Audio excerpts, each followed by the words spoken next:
The House by Christopher Lee, featuring Julian Glover as Sir Charles Bannister and Peter Kelly as Dougal Baxter. Careful, slow down. No one else around this time of night. Well, it'd be nice to get there, that's all. I said not to wait for me. You could have got the train here. I'm sorry. It's really nice of you, honest. No, sure. Listen, we're only an hour from Southampton. Why not stay and get away first thing in the morning? I mean, there's plenty of room. I bet there is. Your people aren't exactly too up, too down, are they? It's not that big. Are you going to stay? No, I'll drop you and press on. Thanks all the same, Polly. You're really keen, aren't you? I like the job, if that's what you mean. Well, you must have. I mean, not many people give up their weekend just for a conference. Chief thought it was worth it. Yes? So why isn't he going? Too busy. It's the weekend, you mean? He said he was going down to the constituency. Doesn't he have a surgery on Saturday morning? Dougal? Well, if he can help it, he can't stand them. But they keep voting for him. So slow down a bit, we turn off shortly. Cheers. You wouldn't vote for him, would you? I'm his researcher, not his agent. Oh, that doesn't sound very loyal. Nothing to do with loyalty. It's a think tank. He pays me, so I think. Well, it's just a job. Right. You sticking with it? Well, I'm not sure if Kay likes me very much. No, she's the office manager, doesn't count. Wait a minute, the turning's just along here. Which side? What? The turning. Oh, sorry, left. No, this side. Yes, left. Sure? Yes, of course I'm sure. Here we are. I'm sorry. Now what? Straight on and then it bends a bit. Then what? At the end. What, this lane? Actually, it's a drive. The drive? Had to be, didn't it? Your drive's longer than our street. Now slow down here, there's a bend. Bestow. This it? Oh, that's really something. Oh, don't be fooled, it's more like a nightclub. It just looks better in the dark. It'll do. That's odd, though. No lights. Maybe she's gone to bed. Mummy's never in bed before midnight. Anyway, the outside ones are always on. And listen, thanks, Nick, for the lift. Now, hang on, I'll come with you. Just in case.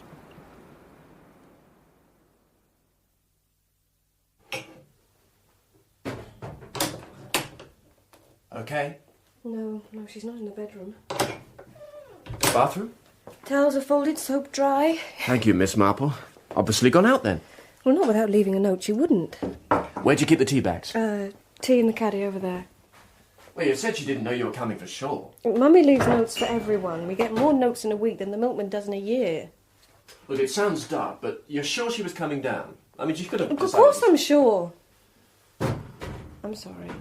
Listen, Mummy left London straight after the reception, before we did, which was when, 7? Maybe she changed her mind. You should try the flat. Should I? Just a suggestion.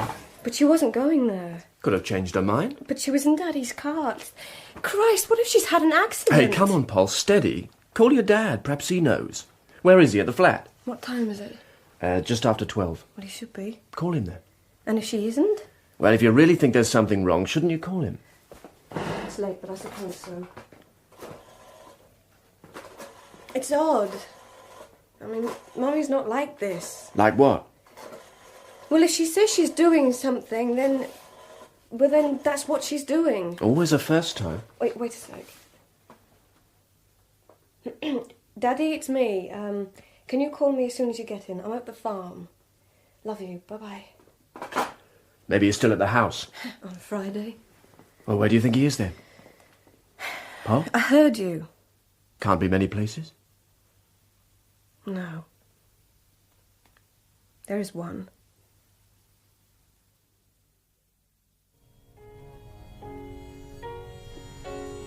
So what happens to us?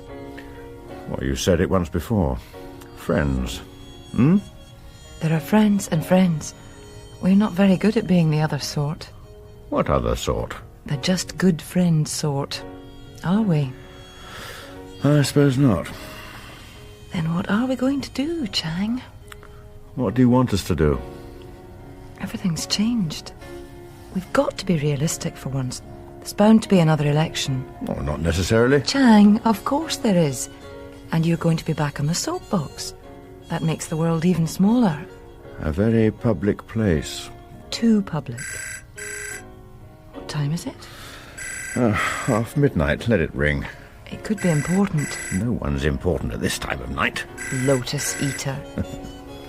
Hello? Juliet Cameron? This is Polly Bannister, and is my father there? What, Please. Yes, just a minute. Who is it? What's the matter? It's your daughter. Polly? You're sure? He's just coming. Polly? What's the matter? How do you know I was here? Well, I've tried everywhere else. We were just chatting. Look, please don't. Where are you? I'm at home. At the flat? No, the farm. Where's Mummy? Your mother? Well, she should be there. She left about 6. Well, she's not here. No one's seen her. What do you mean no one's seen her? She should have been there by 8 at the latest. Well, she isn't. She's disappeared. Daddy, where is she?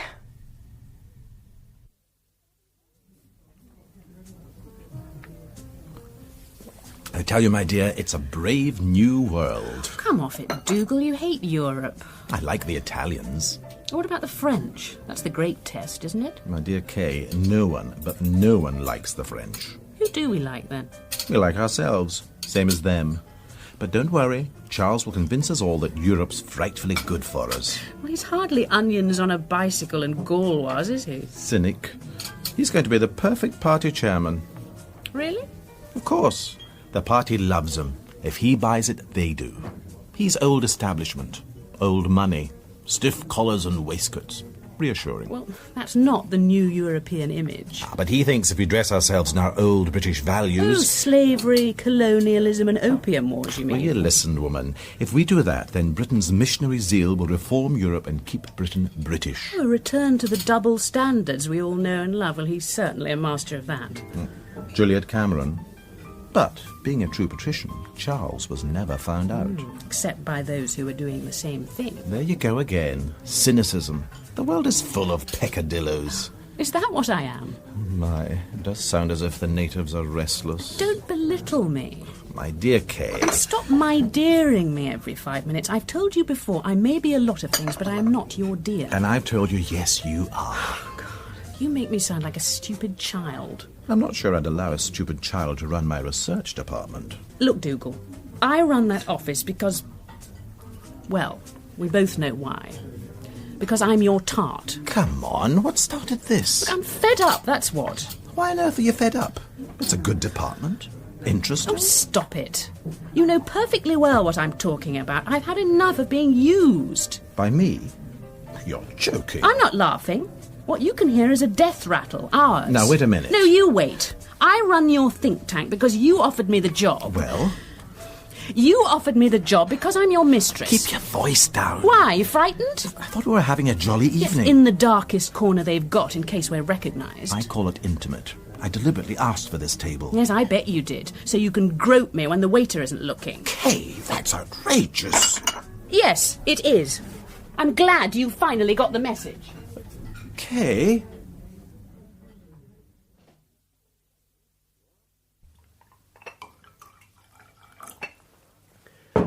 Here you are, 2 sugars. I don't really want it. My gran said that in the war, as soon as the bombs started, they'd have a cup of tea. Thanks.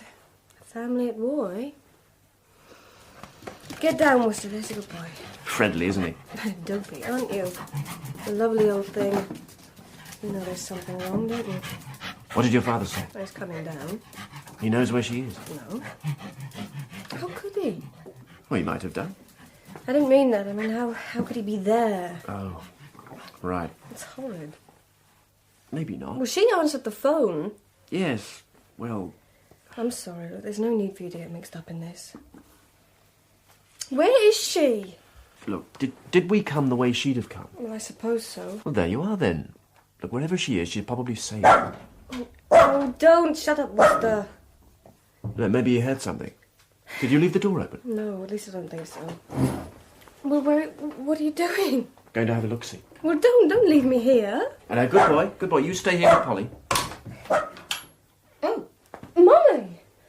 Oh, thank God, where have you been? Darling, what a lovely surprise. And Nick, isn't it?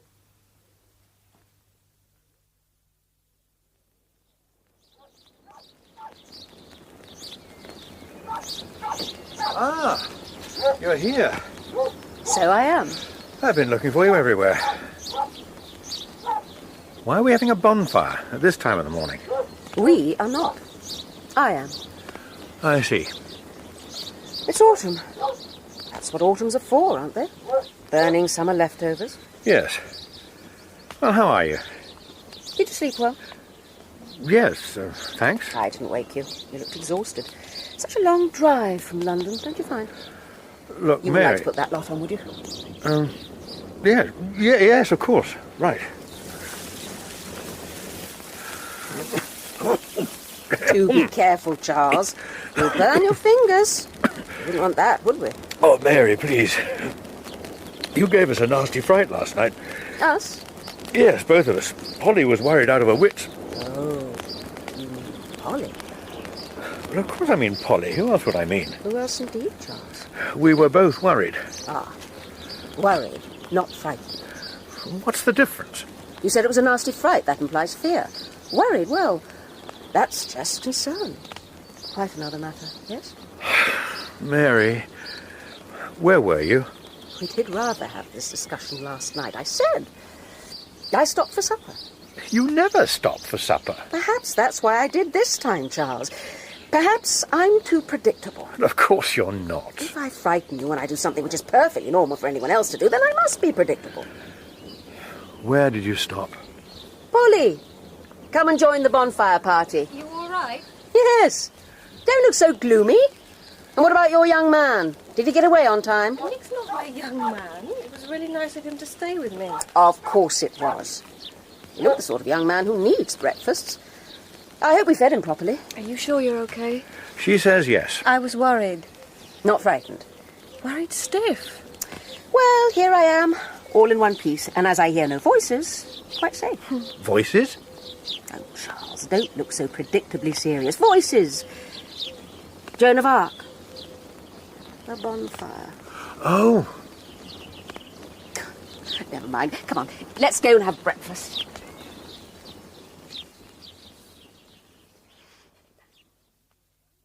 Come on, Chang. I told you Friday.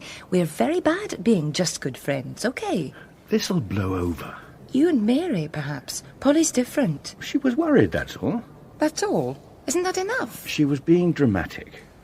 That's very cruel and very selfish. No, I simply know her better than you. She loves making a drama out of the smallest thing. It didn't sound like the smallest thing to her, or to me. I still don't understand how she knew I was with you. That doesn't matter. Can't you see? Everyone's getting hurt except you. You think I don't have feelings, is that it? Oh, you do. Your own version of them. There's no need for this, Jules, none at all. Yes, there is. We are on the very edge of screwing up people's lives. I'm not jumping, okay? It will all blow over. Stop it, will you? It doesn't matter how many times you say it, it won't come true. It is possible to sit down and work something out. Okay, what? What do you mean, what? What are we supposed to be working out? Well... You want me to tell you? Go on. Divorce your wife. What? Divorce her. Why? Exactly.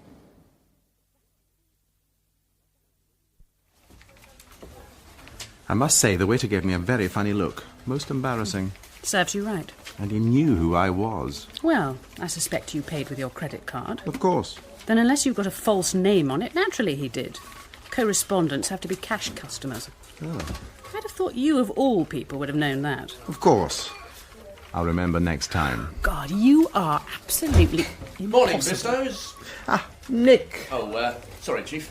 Nice of you to join us. Sorry I'm late. Traffic's awful. How was Southampton? Oh, grim conference. Useful people. Mind you, mightily impressed we showed. A lot of them didn't. Because it wasn't worth it. Weekend. Law and order's Monday to Friday only for most of them. Unless the conference is in Bangkok. I was thinking of saying something in the house. Give me an hour. You'll have notes from all the papers, so I'll get on with it. Excellent. Will you bring them over when he's done, Kay? Don't I always? It is my job. Naturally. No, not naturally, Dougal. Come on, yes it is. And we both know why. Bye. Where's our Miss Bannister this morning? Or does she only work half days now? Not sure. Probably a cold.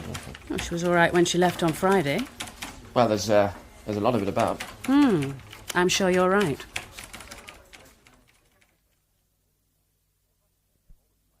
I must say, I've always liked this office. Plenty of space. You can have it.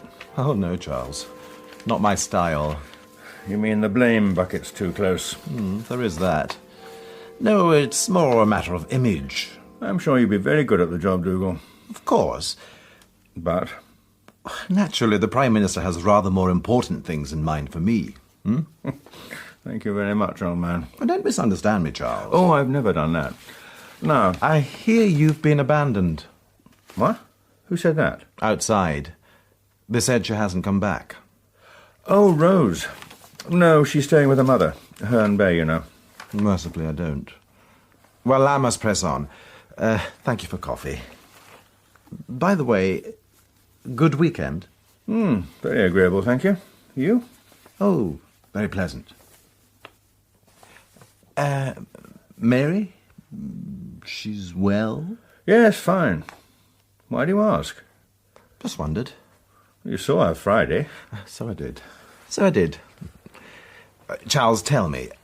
Well, I was wondering, to tell you the truth. Things are all right between you and Mary, aren't they? Perfectly. Ah, good.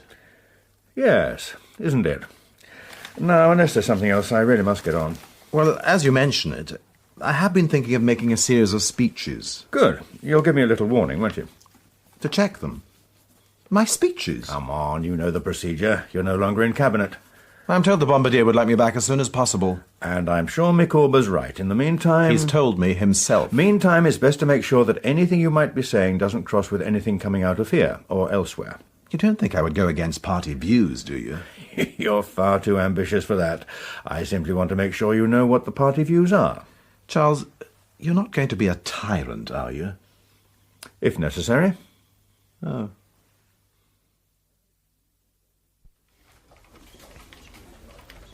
She says she stopped for something to eat, that's it. Well, why not? People do. Well, Mummy doesn't. She detests plastic places and she wouldn't go by herself into anywhere smarter. Didn't she give any clues where she went? I've told you once, no. Sorry. None of mine, anyway. Sorry.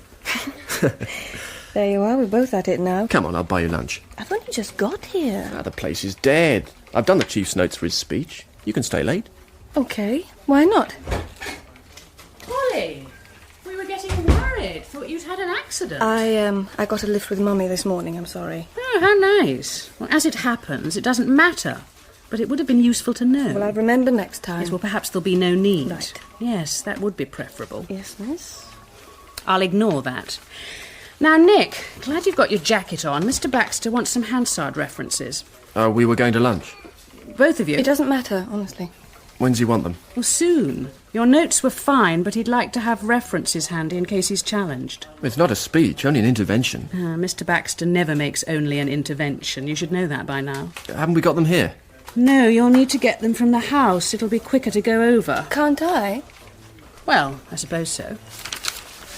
Here, these are the subjects. Photocopies? Well, just the first 3, dates of the rest. Think you can manage that? Mm-hmm. I'll see you later. And if you have any problems, if you get stuck... Don't worry. I've got a tongue in my head. Bye. Of that young miss, I have no doubt. She's okay. For what? For this place. Well, when she's here. I told you she's a bit stressed. Oh, dear, dear. A bit like you. I beg your pardon? Nothing. Nothing at all.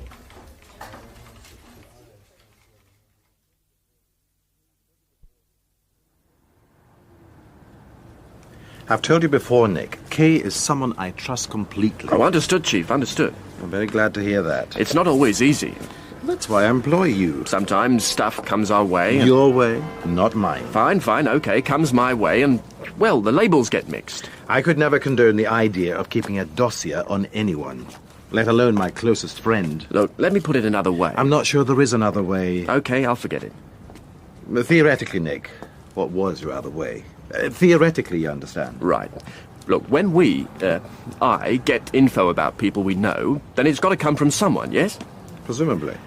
Okay, if I keep that info, it's not because I want the dirt on people, especially friends. Of course not. It's because I want a record of who has been saying these things. So you're not collecting data on people, but on rumour mongers? And their motives. Spins it the other way, yes?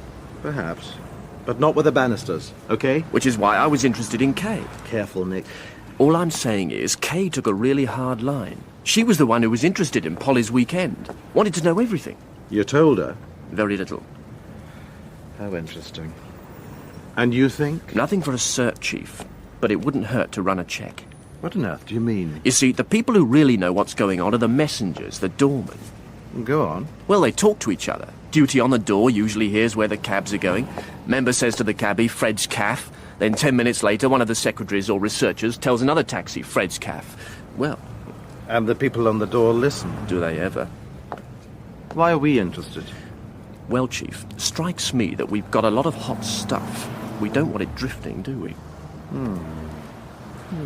Now, frankly, Kay's really nice. Don't get me wrong. But she keeps herself to herself. So do a lot of people. Well, if I found out a bit more about who she sees, we'd know who could possibly get onto some of our files. The word is, she's got something on the side. You know, a fella. Really? Well, gotta be. Not surprising, she's a looker. You can bet your last BT share someone's giving her one. What? Now, Nick... But what's interesting is that she never talks about it. So, Chief, have you ever asked yourself why? I really don't see the problem. No problem, Charles. I simply can't make it. I'm not being difficult, but if the Prime Minister asks us to dine... Then you simply tell your dear Bombardier that you've a working wife. Writing books, yes, but a working wife. Come on, Mary. So, you think it's a hobby, fine. Then tell him I've gone out to play. I didn't mean it like that. Oh, hello, darling, come in. It's Polly. How jolly. Take her. They can talk cellos and things. He doesn't know a thing about cellos. A golden opportunity, Charles. Don't waste it. Bye. Mary... Blast. Your mother. She sent her love. Sorry, you busy? What? No, 2 minutes. Oh, look, I'm sorry. That's the chamber. Dougal's saying something and I promised to go in. I know, I dug out some references for him in the library. Fine. Was it something special? Well, I wanted to see you. Oh, that's nice, darling, but I really must be going. I met your friend in there when I was in the library. Yes, I know. I saw her in the lobby. She said you were rude. You're joking. Well, not exactly rude. She said you were a little short with her. Well, what did she expect? How are you, Miss Cameron? Nice to see you. I wonder if you could tell me when my father will be home in the morning. Polly, that is uncalled for. No, it's not. It is. I've told you before. No, all you've ever told me is how I should run my life, which friends I should choose. The worst ones behave no worse than you. I resent... Well, I'm sorry, but it's true. Anyway, what I came to tell you was that I think that Mummy is really upset. It wasn't me who disappeared and caused everyone to worry. Well, you haven't helped. Your mother and I have known each other for a long time, Polly. I know when she's happy and when she's not. No, you don't. I rather think I do. You're not old enough. What? Not experienced enough in the ways of the world to understand that. Christ. Ah, Charles, there you are. Hello. Polly. Hi. How nice to see you. Aren't you supposed to be working for me? We were just talking over a couple of points. How nice. I got those notes for you. Nick's got them now. They're here. Now, Charles, I should be saying something. It would be nice to have someone on the front bench. Oh, naturally, old man, but I have to say that's no longer my part of the ship. Oh, I know all that. You'll do. Just a couple of hears and nods. It'll look good on television. Who's in the tea room? No one the average viewer would know from Adam. OK, I'll be along right away, and I'm sure if there's anyone about, we can rope them in. Good. About 3 minutes? Behind you? As long as they're below the gangway. We need the crowd scene, you know. Fine. Any points? Of course. Here, I've underlined the important sentences. They're about 9-10 seconds long. A couple of head shakes and a yah should do it. Thanks. And if we can wind up the opposition, that'll look like a fight. Excellent. That should make the 9 o'clock news. Oh, this is all so cynical. Yes, isn't it just? But it works. Right. See you in there. Bye, Polly. Cheers to you. I hope I didn't interrupt anything important. No, not at all, old man. Just chatting. Fine.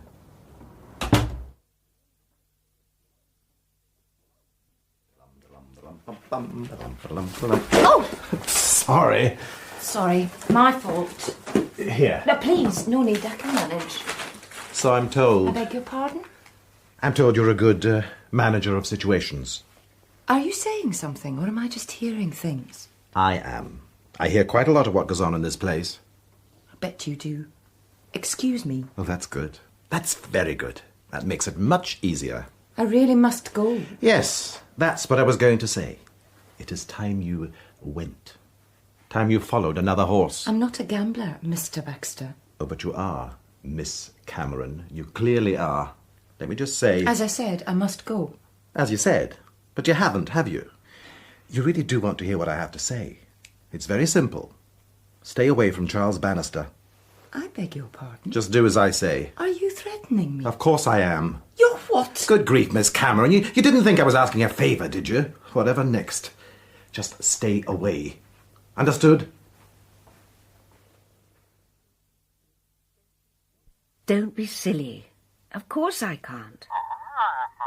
I tell you, I can't. I thought that was obvious. I'm too old, too busy, and too... Stop it. Never you mind. Don't be so cheeky. Now... You ragabash. What? Yes, you are, and you know it. I must go. Charles is home, and his slippers aren't warmed. It was lovely to see you. Must go. And you. Hello, darling. Bye. How are you feeling?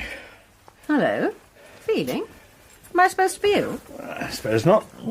I'm glad to hear it. Have I been pale lately? No. Fainting? No, I didn't... Throwing up in public places? Frightening horses? Sorry. Drink? No, thanks. A little early for me. I see. Who was that? Who was what? Telephone, who was it? Oh, just someone who called. Obviously. Hardly obvious, darling. After all, I might have called them. Why? Nothing, I just wondered. You seemed in deep conversation. Charles, how deliciously flattering. I? In deep conversation? Don't you remember I'm the one who never listens to what anyone says? A figure of speech, that's all. How disappointing. For one blissful moment, I thought I might have risen in your estimation. Now listen, Mary. Hi, already? Hello. Plates are in the oven, darling. Come on. Supper is served, or very nearly. Where? In the kitchen. Polly's brought back a takeaway. A takeaway? What, here? Yes, Charles. One takes it from there to here, and that apparently makes it a takeaway. Hello, Daddy. Now, I'll put it on the side and we can help ourselves. to what? Vindaloo, meat dopiazza, king prawn biryani, no rice, naan instead, and Bombay duck. It's brilliant. Bombay what? Don't be pompous, Charles. It's dried fish, you know perfectly well. A takeaway curry. Stop playing the blimp. Your family ruled India for 100 years. You'll love it. Of course you will. Come on. I can't go back to the house tonight stinking of curry. You're going to eat it, not roll about in it. Well, anyway, most of them down there wouldn't notice if you'd spend the evening mucking out Newmark. Don't be silly. Oh, it's true. That's why it hurts, darling. Now, Charles, don't be stuffy and come and eat. I'm sorry, Mary, but it is hardly my habit to eat spiced cat food out of tin foil. Oh, Daddy, you're being pompous. What on earth are you doing, Charles? I'm going to the house. Charles? Perhaps your phone box friend would appreciate my Bombay blasted duck.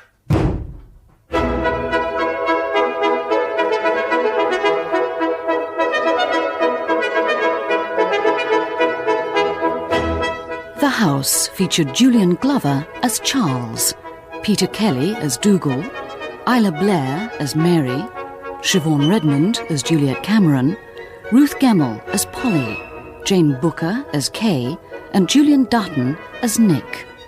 The producer was Neil Cargill.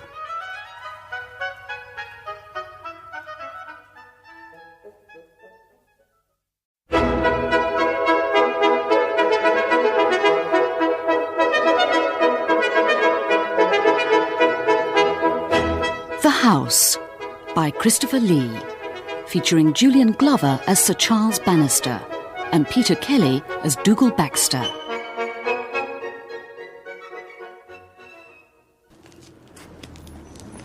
In my young days, it was accepted that government worked quite well as long as it didn't get too close to the people. To hell with Parliament, yes? Is it not the Palace of Illusion, the democratic peep show? You really must give up the Spectator, Henry. You're sounding like one of that Young Rascals leader columns. Rascals, I do care for rascals. I wonder, might the collective noun be a chamber? Yes, a chamber of rascals. How superb. Image. That's what it is these days. Image. Come now, 'twas ever thus. Lloyd George, Churchill, certainly Macmillan, were all successful people because they looked the part. Dear Alec wasn't because he didn't.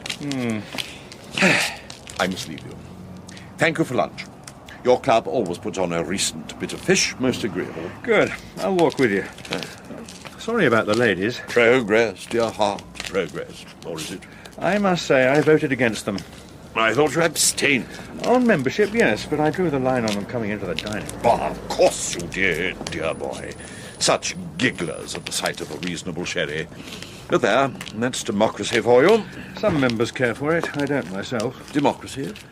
Ladies in the dining room. Our newly ennobled friend appeared to be one who does. Tom? Yes. A bit noisy, I thought. Just a little. One may safely abandon one's lip-reading skills. He's very popular. He's very rich. Bit of a rascal, you might say. I might not. I find rascals amusing. Bad Baron Tom? Well, it's not for me to say. You know that I've... Made him your deputy, so I hear. Which is why it is not for me to say. You have something to tell me? A little. Which may be a lot. Ah, the one-eyed man. And what does he see in your kingdom? Tom Bowman up to no good? No, Charles, he sees only the blind. What are they doing? Touching each other. Bowman? A toucher. He has a way with ladies. Often. We know that. But not, my dear, with which ones? You could tell me. I could. But for the moment there's no need. He may not offend the task you give him. Deputy chairman's usually an anodyne position. Rather like American vice presidents. Attend to the best funerals, but do little else. Right. But I want someone with a high profile, a bell ringer. He may be a good choice. Hardly boring.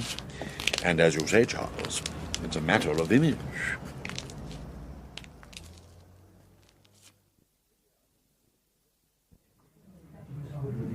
Here you are then, Jules. Help yourself to sugar. Thank you, kind sir. You sure you can afford this? I'm not joking. Of course you are. I'm not. It's scandalous. 90 pence for dishwater. You get yourself on the catering committee then, Dennis. Oh, that lot. They're more interested in the price of claret than PG tips. You'd have caddies and brown teapots with cosies, wouldn't you?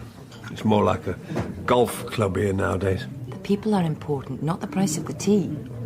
That rubbish of yours this morning didn't say that. It wasn't rubbish. I'll have you know, Mr. Wigton, sir, the rubbish you refer to... To which I refer. You refer to was a well-argued, well-constructed, well-thought-out article. That's what. Oh, yes. You're just jealous. Has anyone said anything? Only you. They will. If they read it. Anyway, it was all true. What's that got to do with it? It needed saying. Not by you, it didn't. They asked me. Who asked you? The paper? They don't just ask out of the blue. You must have said something to them. Not directly. Knocking your own front bench in public is as subtle as secondary picketing, my girl. They deserve it. It's the same old crowd in different suits. We need new blood, and you know it. Be careful it isn't yours, Jules. You just watch yourself. You'll not be forgiven for this. Don't you worry about me. You stick to the price of the tea. That's what you think, is it, love? Oh, Dennis, I'm sorry. No, of course I don't. You're probably right. That's about the only use I have round this place. Honestly, I didn't mean it like that. Perhaps not, but you're right. It's something else that needed saying.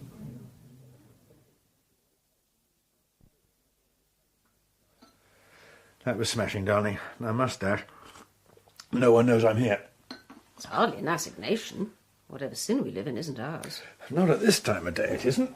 Charles. Seriously, must go. Oh, do go seriously. Perish the thought that it might be light-heartedly. I want to be in the house for PMQs. He never says anything. Not if we can help it, he doesn't. But I'm also meeting Tom. Oh. Give him my love. Well, surely you can do that yourself. What? What do you mean? Well, this evening, the reception. Oh, yes. Yes, of course. What do you think I meant? Nothing. Wasn't thinking, that's all. You are coming? Yes, don't worry. Now, off you go, or you'll miss the bombardier being nice. I'm not at all sure he approves of Tom. As a person or as deputy chairman? Both. Then why appoint him? Well, he's youngish, he's rich, he's self-made. That should appeal. He's a peer, he's good on television, and so I'm told even better in bed. That, Charles, is rather tacky. Well, apparently not. The marketing people tell me his West Country brawn, I think they called it, makes him just the man to rouse the troops, especially the females. He's hardly smocks and cider. In fact, he's very intelligent. Oh, of course he is. That's why I chose him. He'll do rather well. Hope so. Making millions is one thing. Tickling the party faithful is quite another. I thought that was your job. No, darling. Party chairman makes sure it's done. They don't have to do it. It's still tacky. Apart from anything else, he's an old friend. Is he? I wouldn't have thought Tom Bowman was the sort to have old friends. You mean he wasn't at Eton with you? No, most definitely he wasn't. See you later.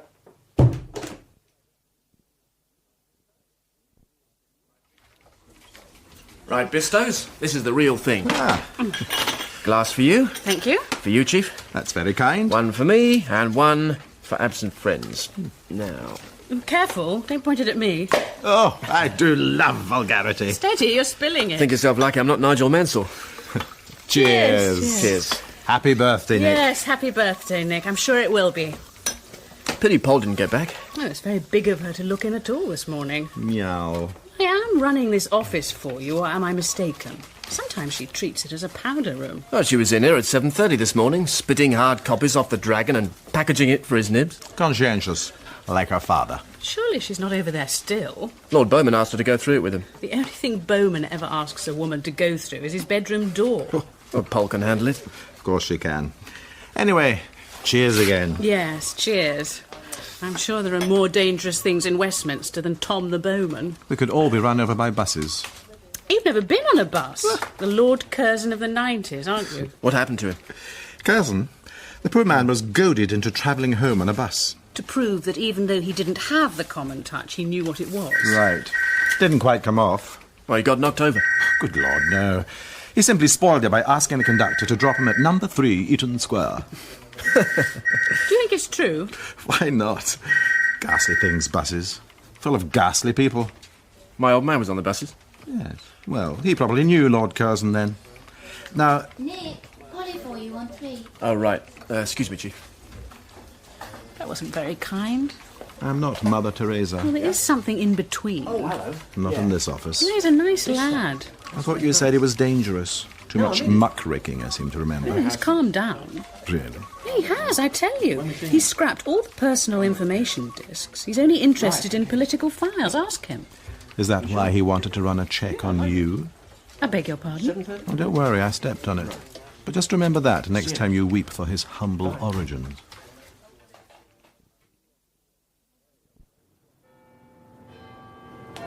Hey, up, where are you off to then? Oh, hi. I needed some air. PMQ's just started. Not that sort. Would have thought you'd been in there. I suppose you've heard they're gunning for you, my girl. I hadn't, but let them.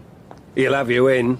You'll get yourself a right fanging. Then what? Withdraw the whip? They call it disloyalty. They can call it what they like. If they do anything, I'll be a martyr. They don't want that. Got it all worked out, haven't you, Jules? All tidied up? Not really. Just thought of it. I'm not sure what's got into you, but I don't believe that it's just the front bench. More Wigton wisdom. Don't worry about me. Listen to me. You may think I'm finished. Of course I don't. You know that. Well, whatever. But I'm not daft, and I care about you. I know you do. And thanks. Tell me just one thing, Jules. I might.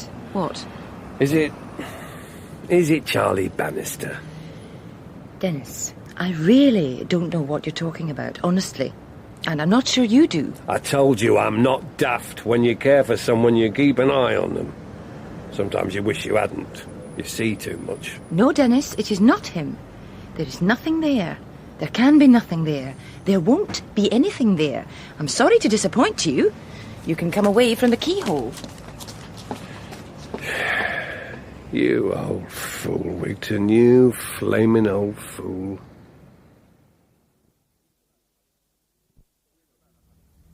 We've about 100 coming. Thought it a reasonable idea to get a few people in. Not that you need any introduction, of course. That should be good fun. You got the hacks invited? Serious ones. Are there any? Yes, I'm talking about the lobby. No, only kidding. Lovely job. I know most of them. Ah, there you are, Charles. Tom, you too. My, Dum and Dee are at it in good time. Just discussing a couple of points, Dougal. Nothing private, of course. Of course not. Listen, old man. So, I thought we did rather well. Little Miss Tartan Drawers handed them to us on a plate. Well, that's their problem, not ours. Pity she hadn't the guts to come into the chamber. Something like Cameron's article is a godsend. You'll learn soon enough that Charles has ambivalent feelings on divine intervention. Is there something I should know? I'm sorry, but let's get one thing clear. I am the party chairman. I will decide policy. I want no freelancing. Understood? Oh, very clearly. Tom? I think so. No, you'll have to excuse me. No, stay where you are. I'm seeing the PM in 5 minutes. I'll be back in 20. And goodbye to you, me duck. Well, what brought that lot on? How well do you know Charles? Well, reasonably. I suppose through Mary we've got the same publisher. Let me tell you something. Hmm? Charles and I have known each other since prep school. Cozy? I'm still learning. I see. He's supposed to be straight up and down, old school, old values. Old money. The reliable image. Stuffy, but wise. Which is why you'll make a good team. After all, Tom, if you don't mind me saying, you have a certain reputation. It's taken a lot of hard work. And you've got your seat in another place. Gossip writers guessing whether it's 5 or 6 million you're worth. And your pick of the fragrant floozies. You make me sound more of a liability than an asset. You are. Well, you wouldn't have given me the job. Probably not. I didn't ask for it. Charles asked me. Of course. Every campaign needs a fall guy. Me? Why not? You've just been telling me what an honourable and straight fellow he is. Charles, I did, didn't I? I also said, I'm still learning. You've a lot of catching up to do.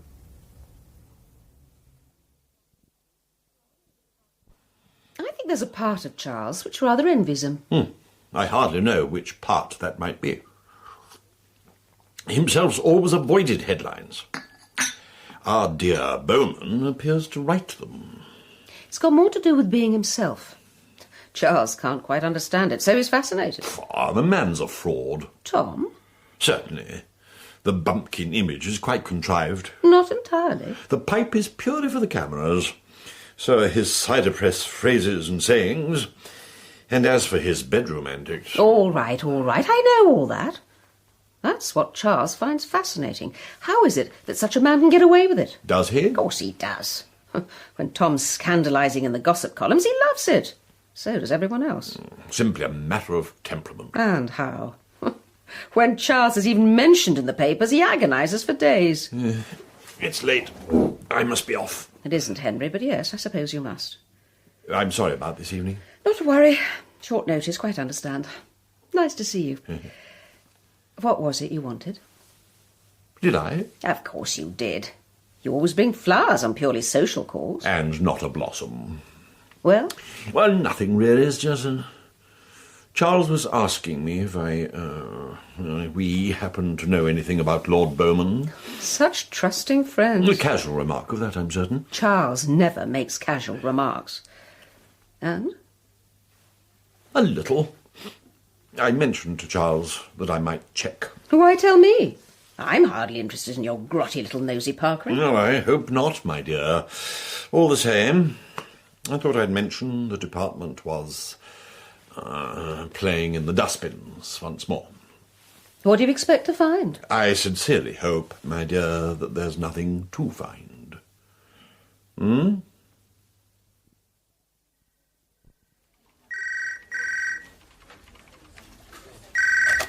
Research Unit, K. Bennett. Oh, there you are. Well, I'm so pleased to hear it. What? Yes, of course I was being sarcastic.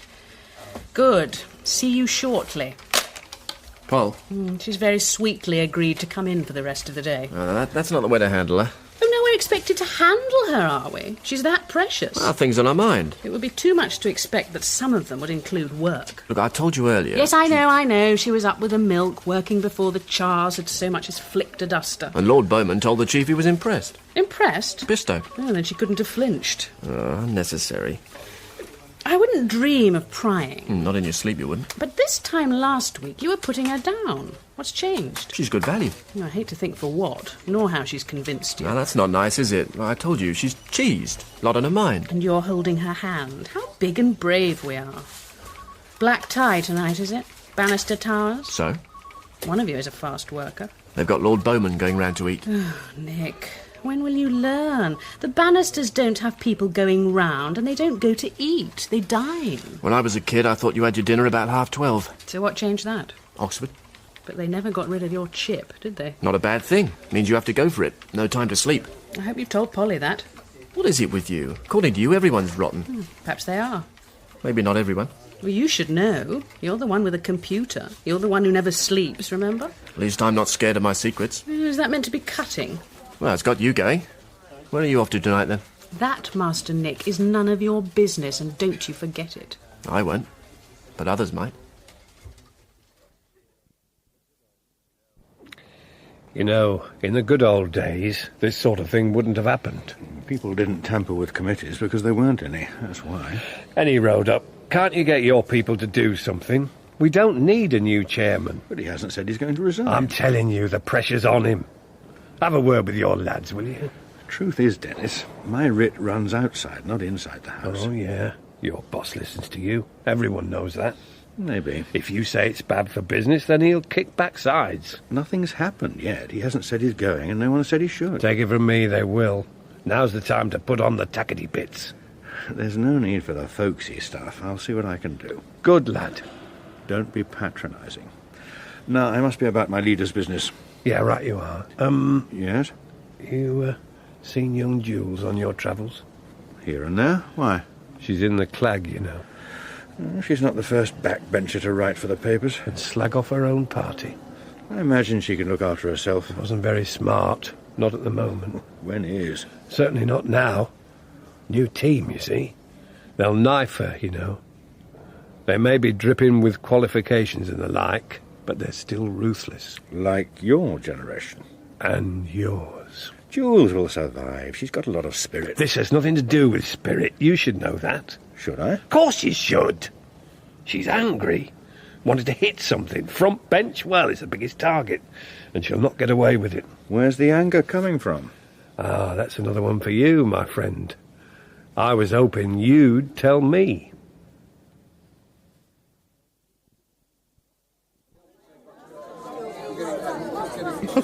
You're quite impossible.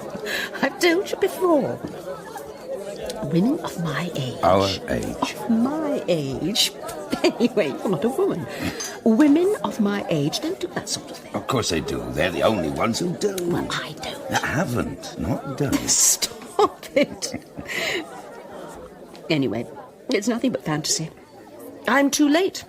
I can't change now. It's never too late. Anyway, could be fun, especially my way. Ah, Tom, have you got a minute? Of course I have, my lover. What's what, then? You're supposed to be telling me, not him. Not in front of the boss. Am I missing something? Surely, Charles, that's between you and your tailor. I say, that's a little unnecessary, isn't it, darling? A little what? Don't worry. See what you were going to say. I'm sorry, Charles.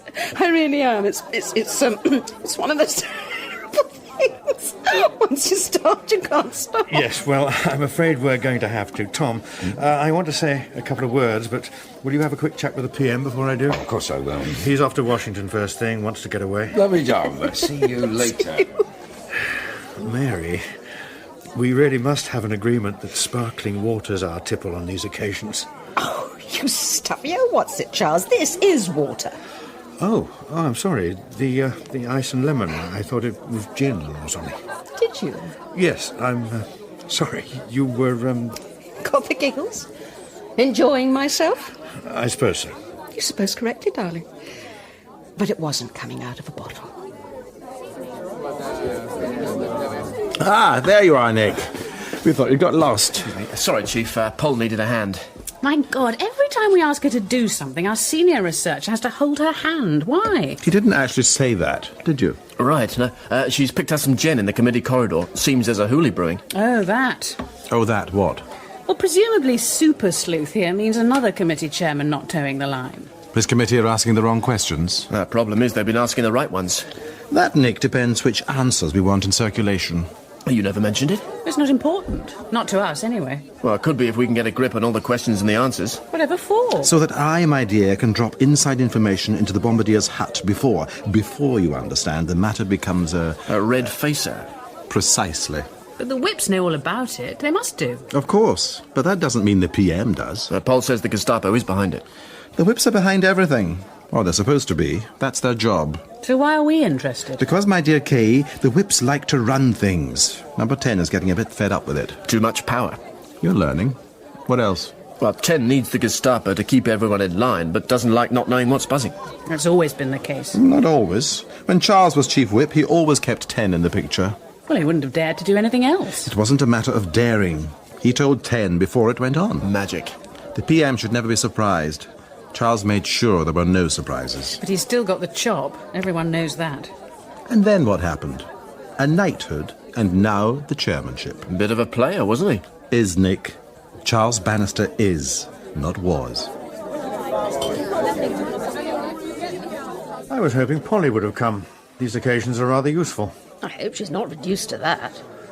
She's decided to get involved in politics, and she has to remember it's who as well as what, you know. Mainly who? Used to be. Meritocracy has its supporters. Doesn't show. New generation. Look around you. What do you see?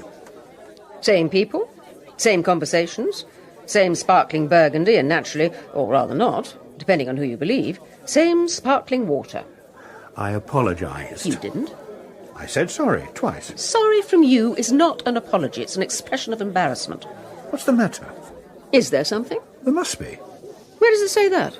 A couple of minutes ago, you were happy as a sandboy. What changed? My gender, by the sound of it. You know what I mean. Probably, Charles, probably.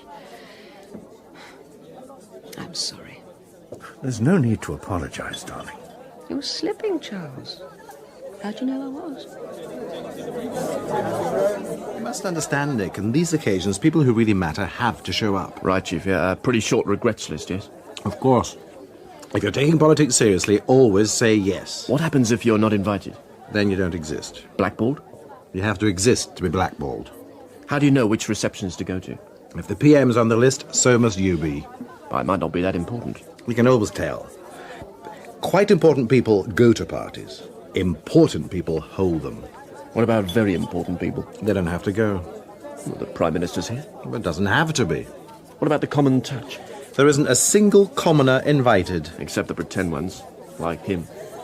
Bowman? He's different. But don't be fooled. He's also dangerous. Con man, is he? Well, so are a lot at Westminster. No, he's dangerous because he plays by his own rules. And, according to the papers, he usually wins. Especially the scandals. Probably why Kay doesn't go much on it. Well, she doesn't know him. Oh, she did. Once. You're certain? Maybe more than once. But what exactly did you...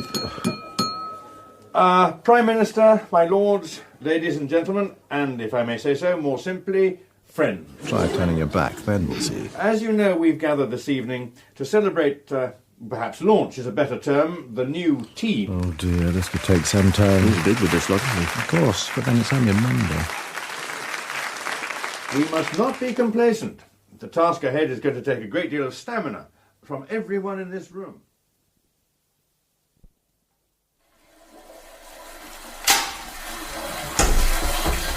Oh, hello. Hello to you. Your husband started. Really? Is that why you're hiding? A minor accident. Oh, dear. Oh, yes. Oh, won't it stain? Shouldn't you put sauce on it or something? Probably. There wasn't any. I have a good mind to make him pay the cleaning bill. Why not? He gets away with far too much, always has. Always? You've known him long? Of course. He's our daughter's surviving godfather. I thought you knew. I didn't mean Dougal. Oh, sorry. I naturally assumed that... Well, you know what I assumed, the way Dougal waves his hands about when he talks. Oh, that. No, this is the work of the Glastonbury groper, or at least trying to avoid him. Who? Tom, I can't keep my hands off you, Bowman. Oh, surely not. What happened? I was just about to take a sip when he, well, not to put too fine a point on it, grabbed me. You sure it was him? If you're asking how many gropers do I recognise by touch, then no. I didn't mean that. And when he makes no attempt to deny it, the answer's yes. Sometimes people have reputations that don't fit the real thing.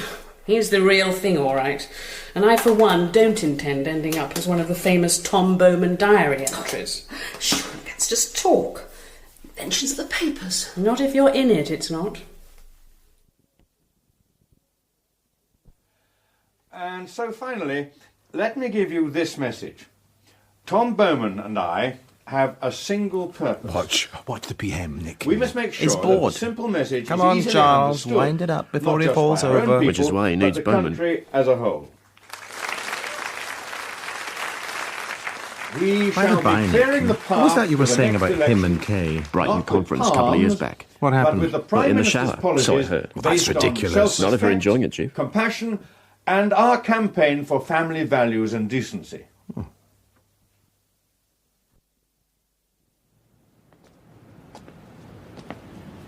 It's going to rain again.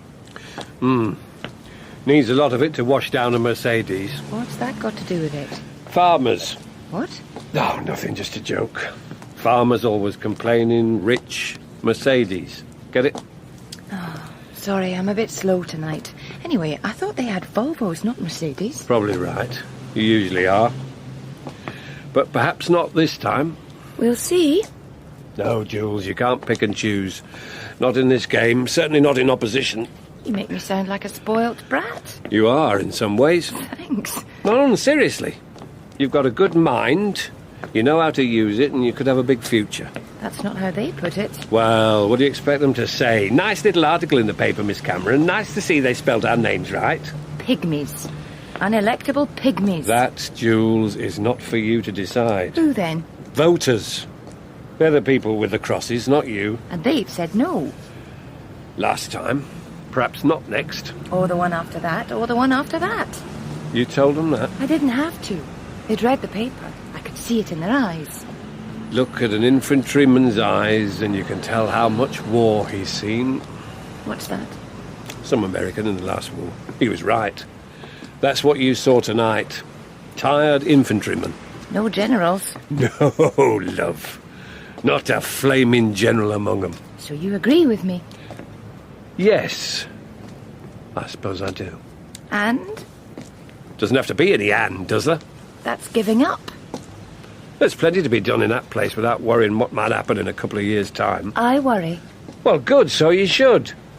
This'll all blow over in a couple of weeks. It'll be business as usual. Not for me, it won't. What's that supposed to mean? I'm going. Going where? Home? In a way, yes. I've made up my mind, Dennis. I've had enough. I'm resigning. I'm getting out.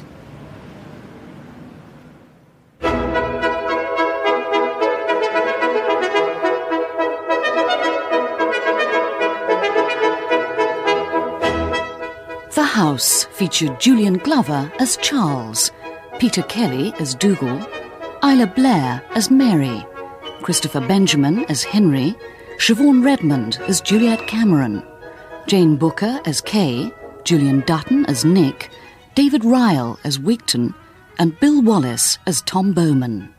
The producer was Neil Cargill.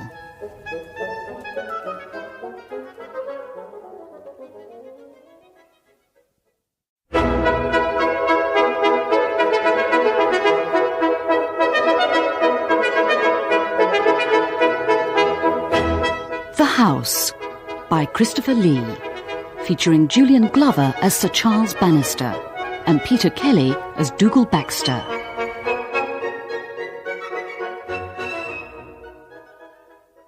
Shouldn't you be gone? Oh, it said you were going in early. Don't nag. More tea, Charles. A few minutes won't hurt. More tea. I'm reminding, not nagging. No, thanks. Well, that's not what it sounded like. Is there something the matter? No, why? You're ratty. And you're being mumsy. Don't let it worry you, though. Being late seems so unnecessary, even rude. You live 5 minutes walk from the office. Absolutely. Well, who cares? And they only sit around drinking coffee and telling lies about the night before. Surely Dougal doesn't let them get away with that. Well, he's hardly there. I say, it all sounds rather casual. I'm sure the taxpayers would love all this. Oh, there isn't very much to do. I thought this was Dougal's super-duper research unit, Washington-on-Thames and all that. Well, Nick's the only one that does anything. The others are goofers. What's that? Charles, darling, how nice of you to join us. Well, he hasn't. He's hiding. Aren't you? Henry's giving me lunch, darling. You coming? Charles? See? Charles! I shouldn't think so. If you should, you will tell him, won't you? 1 o'clock, Overton's. Tom seems to be in the paper again. It's nice of him to ask us. Please try and make it. Where? He's a bit of a prat, isn't he? He's always after publicity. Lunch, darling. We'll see. And young Nick. Let's see. Here. Both of them. What do they look like? I thought you liked Nick. I think they look stupid. Because you know them. What's that got to do with it? Well, a lot. Someone in silly shorts on a beach, for example, can look fun if you don't know them, embarrassing if you do. I think they look fun. I'm told we have to be more aware of our image. Oh, shell suit, and look at those headbands. Oh, that was a sharp executive decision, wasn't it? Well, it's 9 o'clock, and time to feel guilty. Bye-bye. Bye, darling. Are you in tonight? Don't know. Bye, Daddy. Bye. When will you know? I don't know. Does it matter? Suppose not. Bye. Bye. Quite like old times. It's nice having her home. Yes, when she is. How would you know, Charles? She's not getting too close to young Nick, is she? I don't know. No ideas? Should I have? Oh, I suppose he's better than that wretched drummer fellow. At what? I must say, you both look as if you're about to keel over with exhaustion. Have you seen this, Kay? Should have seen us when we finished. No, I haven't seen any of the papers yet. What? This. Oh, my God. Who set that up? Not guilty. Although I suppose this makes you look quite respectable, Nick. Don't you agree? No, I don't. But I would have thought Bowman was a little elderly for jogging. He's only 40-something. Anyway, he's running, Chief, not jogging. Ooh, how precious. According to Tom... Oh, it's Tom now, is it? He says it's quite something to get the press out of their pyjamas first thing. I can tell you at least 2 he's managed it with. Really? Yes, I'm sure he'll pass on their names if you're feeling lonely. I really can't believe this is the right image for Charles's people. I must speak to him. It's publicity, that's what we need. This? I thought he was deputy chairman of a political party, not of a health club for wrinklies. Mind you, he got more attention than the trade figures this morning. He was supposed to. Headbands and designer sweat isn't exactly the smack of firm government. Diversionary tactics, that's what Tom called it. Excuse me for asking, Nick, but doesn't it seem strange that one moment you never met Lord Bowman, the next, well, first names, and this? Well, it's down to you, Chief. That reception? Next morning I saw him running in the park and we, well... Love at first sight. How sweet. That's not funny. Well, so remember he tells you things. Not really. Then what do you do in these outings? Run. Just run? Yeah.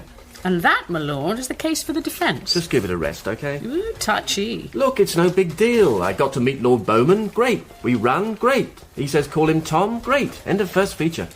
What's he call you? Well, Nick, I suppose. Why? Does he? I don't remember. Is it important?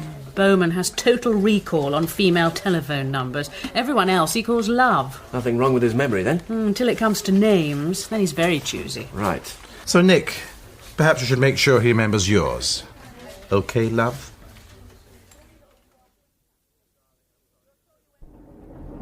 You're sure you won't come? Darling, I'm sorry. No can do. Henry would enjoy it. We haven't seen him in ages. I don't call the Tuesday before last ages. Henry does. Anyway, that was a dinner party. This would be just the 3 of us. Until I've sorted the front office, long lunches with your brother will have to wait. Can't Tom do a lot of it? No, darling. Tom's role is very clear. He's Tom, and that's it. The acceptable face of the party. It's all acceptable. He's another part of the image. Non-political. Apolitical. That suggests you're ashamed of your policies. No, it's just I'm a realist. That's what I said. Nothing wrong with our policies, but they take time to work.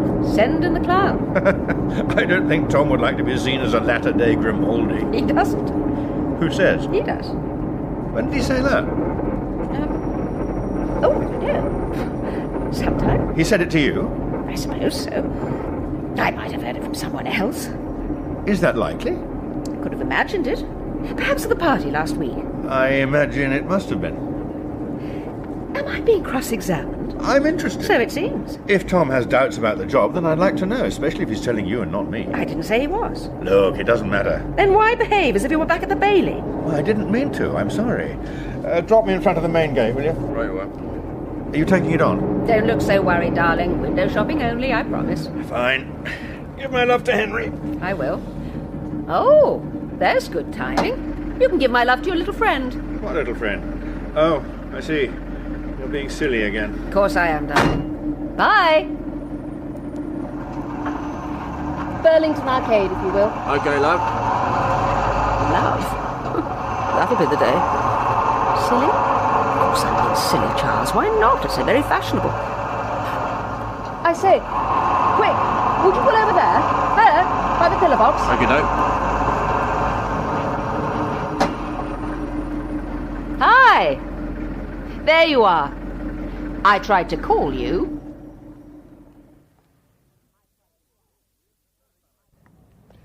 First time I came through these gates with you. Morning. Morning, sir. Morning. You've not long arrived. Very much the new member. I thought you were pompous. You still do. No, I don't. Remote.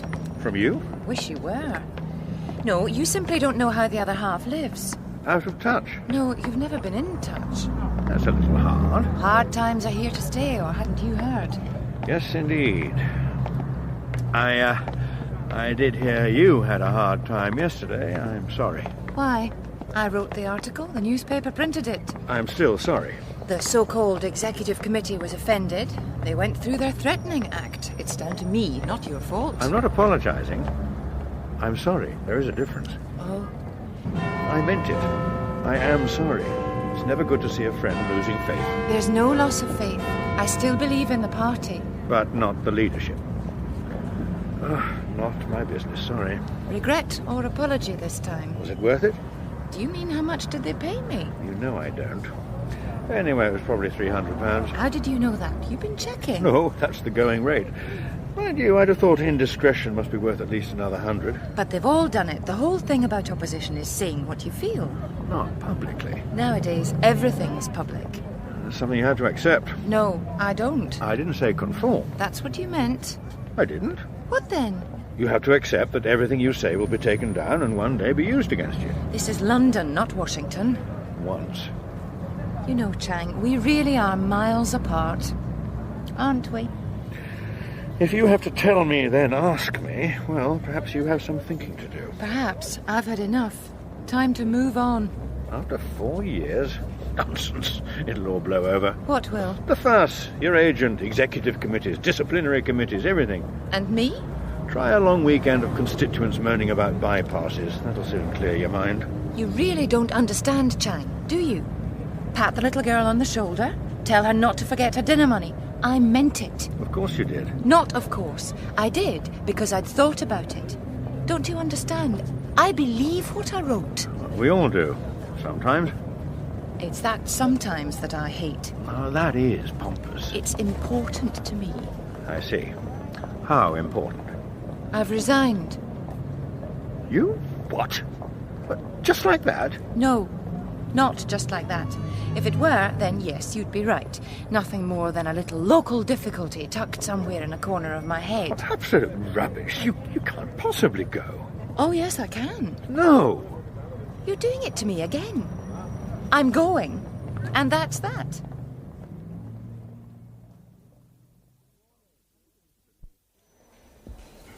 You know, Tom, I'm beginning to believe... Morning! Morning, Dougal. Well... Thank you. You seem to be taking this deputy nonsense quite seriously. Oh, is it nonsense? Of course.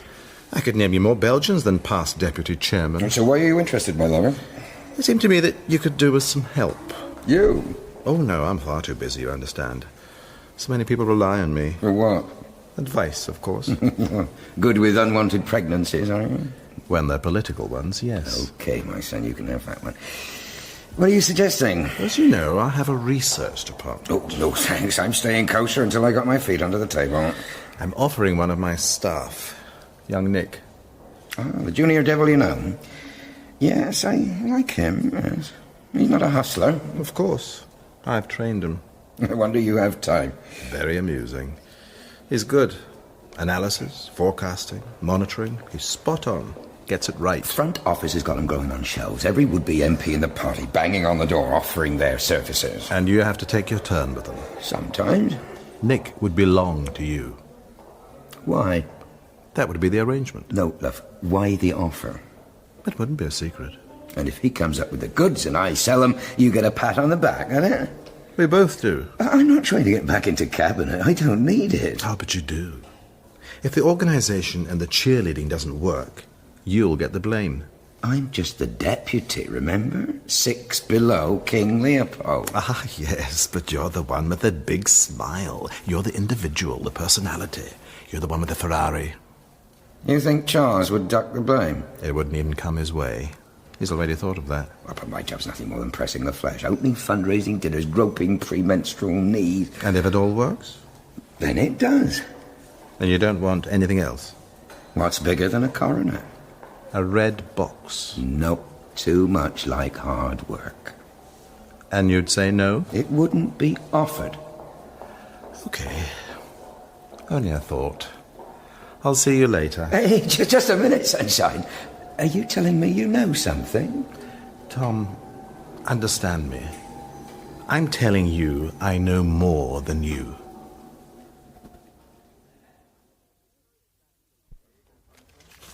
There you go, Bisto. That's the lot. Oh, thank you very much, friend. Don't mention. You really think Bowman's going to read all this? That's not what he does. Chief says deliver, we deliver. But he's not interested in this rubbish. Said he is. Listen to this. 28.3% renewal schemes have a founded capital retention of 14%, which is up 2.6% on the same period last year. Great. This is really boring. Facts shall speak facts unto facts. It's brill. Say it again. I'll drop dead. Depends how you put it across. He's a good talker. Well, he's into bodice rippers and cookbooks, not this. Shows he's smart. Smart kiddies know the big issues. Well, since when has training been a big issue? Since a long time. Read the rest. No thanks. You should. He got more speech time than anything last month. I didn't say it's not important. I said... Not a big not issue. a big issue. Right. Well, it's going to be. Not with language like this. The chief says starting next week, 10's going big on it. So, let them. The chief says we turn it into English, give it to Tom. He spiels, pretends he believes it. Doesn't he? Well, it doesn't matter as long as he looks good and we get the back praise. Does Daddy know about this? Not my rickshaw. Has Dougal told him? I mean, that's all I want to know. Split loyalties, Bisto? Mummy says Dougal only tells you what he's doing when you found out for yourself. OK, I'll ask. Cheers. My pleasure. I bet. Come on, cheer up. Sure. Look, I promise I'll find out. Oh, don't worry, as you say, it's no big deal. Things still mucky at home? A bit. How's your ma? She's nice. She is. Your dad said anything yet? Oh, well, usual, not to be silly, nothing going on. Well. OK. I'm sorry, I just don't need to talk about it right now. I thought you might want to say something, that's all. It's nice of you, Nick. The white whiskers and the red dressing gown are in the post. Grotto opens next week. I meant it. Sure you did. Any time.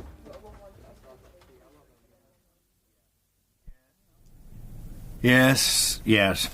Anything else? Really? Oh, blast. Keep trying the flat, would you? She was going back before lunch. Thanks. Problems? Henry, he's cancelled lunch. We can't get hold of Mary to tell her. Blast. I'm sorry. Where were we? Tom, you were saying you wanted to write your own speeches. That's right, love. There's no point me trying to read the front office handout, is there? No? Oh, it's hardly my style, is it? I suppose not, but the tailoring is good. We can't afford to speak in too many tongues. Should that be a problem? Everything's cleared through the office anyway. You want me to say things other people don't, right? The simple message, leave the small print to ministers. I'm the Ladybird Book of Political Science, eh? Of course. You speak to the people who move their lips when they read. You do, after all, attract a certain type of audience. Eat with their mouths open, read with their minds closed. Is that it? There you are, old man. That's exactly it.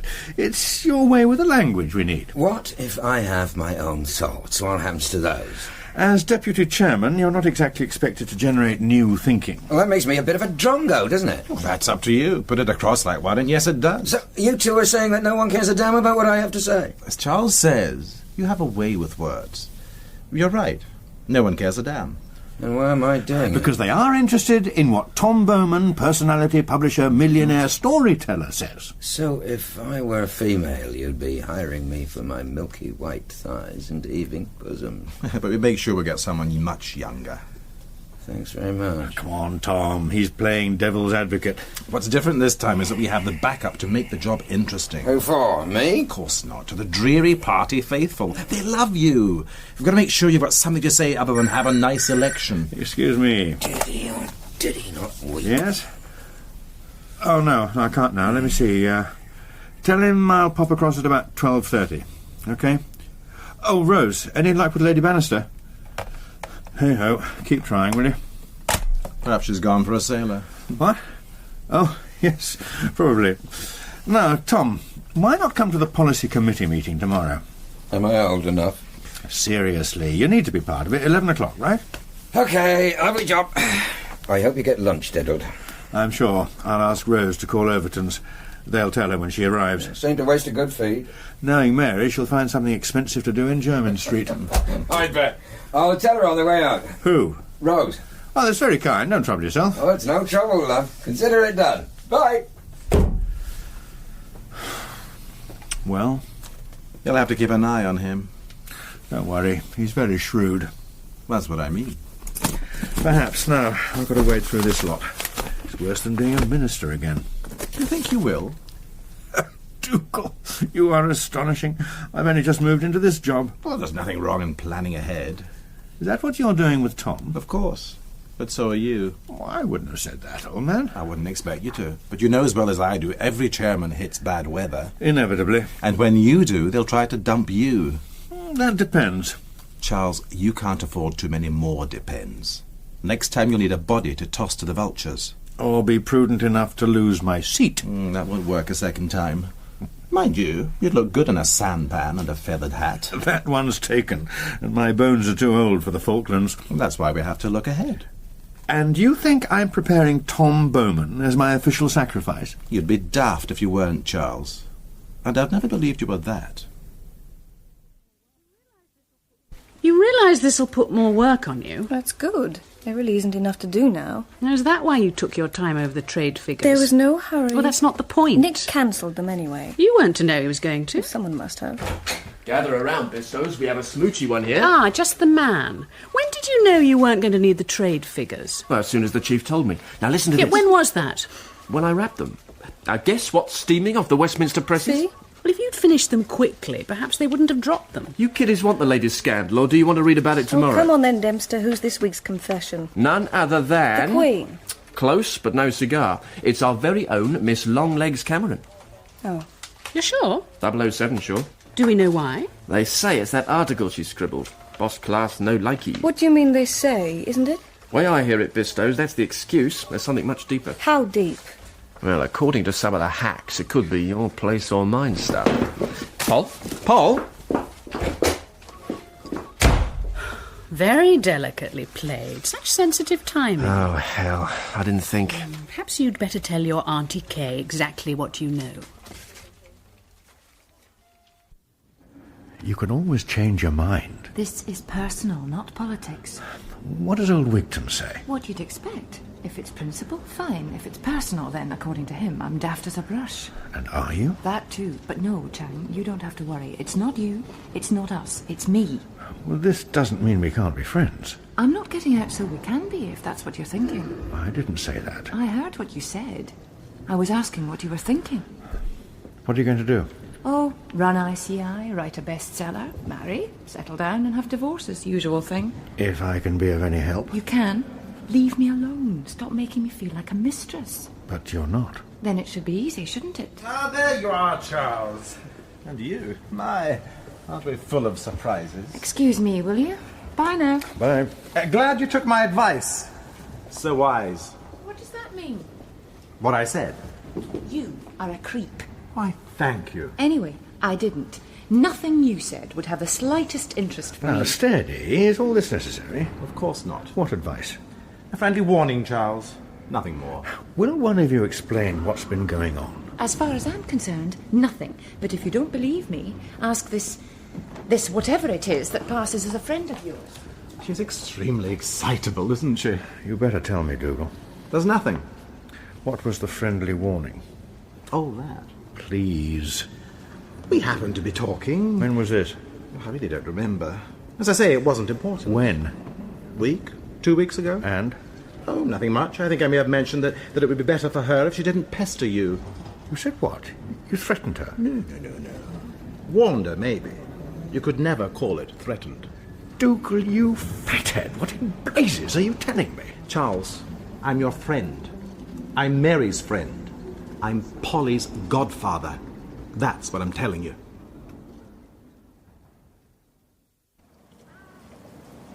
Mind if I sit down? Oh, it's you. No, please yourself, it's a big country. I wouldn't bet the ranch on that. No, I suppose you wouldn't. Here, move under, you're soaking. Thanks.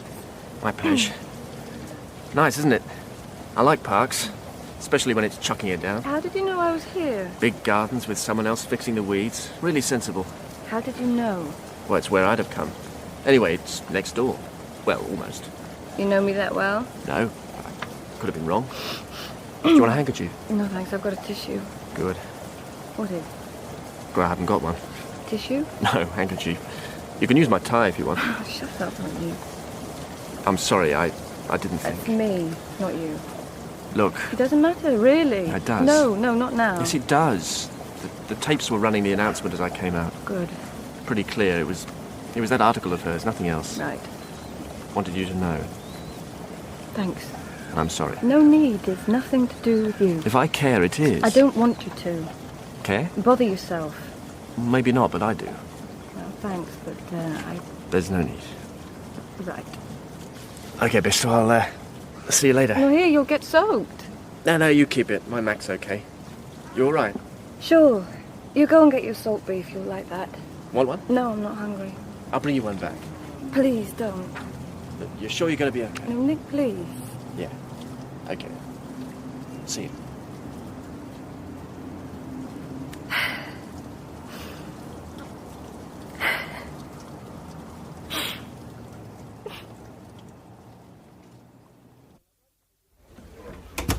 Hello, love.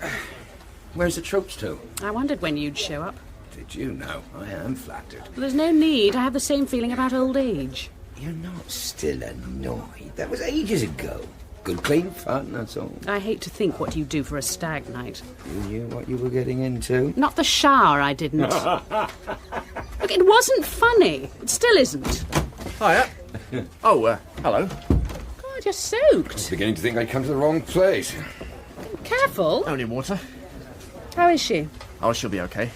Sorry I wasn't here when you arrived. That's all right. I've got to be gone sharpish. Someone into the lectures? One of the researchers. Oh, of course, I'd forgotten. You know her. Polly. Well, what's the problem? She's a little queasy. It's the weather. Rain? Research Makes unit you next week. queasy. Some of us need even less incentive. Yeah, he's here This now. germ warfare of yours, Will do, is no it going problem. to last? Not if you're leaving. No, I won't have Oh, no, I'm staying. I'll wait till you show. If anyone's going, 'tis not me, my love. Okay, bye-bye. Not me. I'm very sorry, Charles, but even if you couldn't, your friends could see disaster ahead. That is arrant nonsense, and I might say insulting. What sort of nonsense would it have been if the Sun, the News of the World, any of them splashed you across their front pages? There was absolutely nothing to splash, as you call it. You've got a very short memory. At the time, there were many assumptions made, none of them correct. I was Home Secretary, Charles. The security people did keep me informed. Occasional suppers did not justify their innuendo. Anyway, you're a fine one to talk. I'm not party chairman.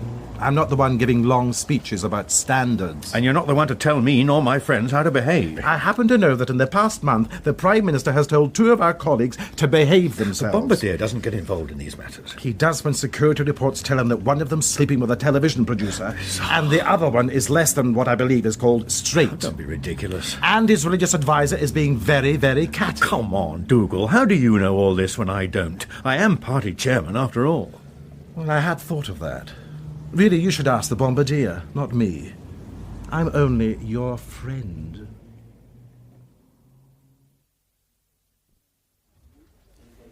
You're sure you don't want to go home? I'm fine. I'm sorry we know as much as we do. That's what Mummy says about the house. Everyone knows your secrets before you do. Look, I'm sorry. As Kay says, it's a bit of a bummer, everyone knowing things, but there's no point pretending we don't. Oh, look, come on, you two. Don't worry. I'm a bit stressed, that's all. I wasn't ready for it. Life is a sod sometimes, isn't I it? suppose so. Especially when you know who the sod is. Thanks. Oh, sorry. Yes, well, as a home for clumsy remarks, I'm sure we must come highly recommended. Actually, it's very funny when you think about it. The house, it's like It's like living in a virus. Eventually everyone gets to sneeze the same cold. Maybe the speaker should shout achoo instead of order, order. That's right. And then they'll all shout back, bless you. Then they all fall down. And someone calls it question time. Hi, this is a jolly little music hall. Can anyone join in? Only if you have an obvious sense of humour. I'd rather hope there was nothing obvious about me. Well, in that case, you must have. I'm just about to start on Lord Bowman, OK? Start what? Or is that too funny for words? How are you, Polly? You look pale. And interesting. It's the latest look. It's certainly catching. You're sure you're all right? Really, thanks. I was hoping to help Nick. Oh, no need for all the shovels to dig, right, Chief? If it's for Tom Bowman, then the deeper the pit, the better. What happened to you? When? Well, whenever. It's pretty clear he gives you the runs. Do not get me on the subject of Bowman. Why not? No, it doesn't matter. Oh, but it does, my dear. I think we'd all like to hear. There's nothing to tell. Come now, Kay. There's always something to tell. We all know that, don't we? Should we get on then, Nick? No. Let's see what Kay has to say. What is it about Tom? Well, probably nothing. Seems a nice bloke. Go on, tell us. If you insist. Of course not. If it's a personal matter, of course not. I wouldn't dream of it. There's nothing personal, just an observation. Mm. If you're a woman, he has long arms and wandering hands, and if you're an enemy, he has a long memory. Is that it? More or less. Hardly something from the back of the cupboard, is it? What if you're a friend? Well, that means you're sleeping with him. You're sure? Not really. I've never been friendly with him. Of course. What happens if you're a man? That's one humiliation I have managed to avoid. Oh, my God. Isn't there anyone around this place who's normal? Around this place, that is normal. Well, thanks for the warning. I like him. Of course you do, Nick. Just don't tell the news of the world.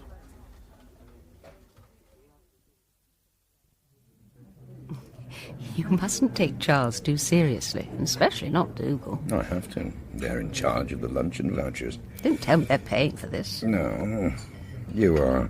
Oh, am I? What if I tell you I haven't any money? What if I told you we'd have to discuss the matter elsewhere? I tell you not to be cheeky. Why? Because you are. Honestly? No, dishonestly. You didn't have to stay. Yes, I did. I was hungry. For what? Oh, don't be corny. I'm being honest. Don't. I like you better the other way. Seriously? Not today, thank you. Why did you stay? I wanted to. Well, There's no well-thens. Lunch was fine. I said thank you. I'm a good girl, I am. you're teasing me. Fun, isn't it? Could be. Not with your rules. That's not what you said before. Before was before. A long time That's all right, before. Arthur. Today's today. There she is. You could have gone shopping. Oh dear. Perhaps I should have. Well, there's a thing. Don't think he's ever been called that. Very. Hello, darling. What a lovely surprise.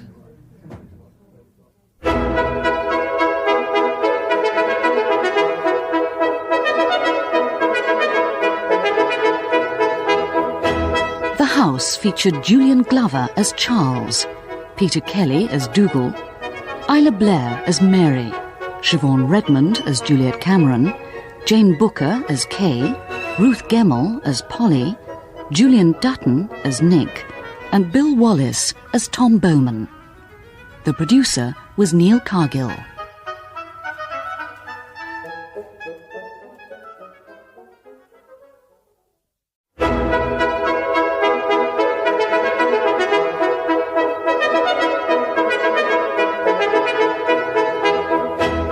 The House by Christopher Lee, featuring Julian Glover and Isla Blair.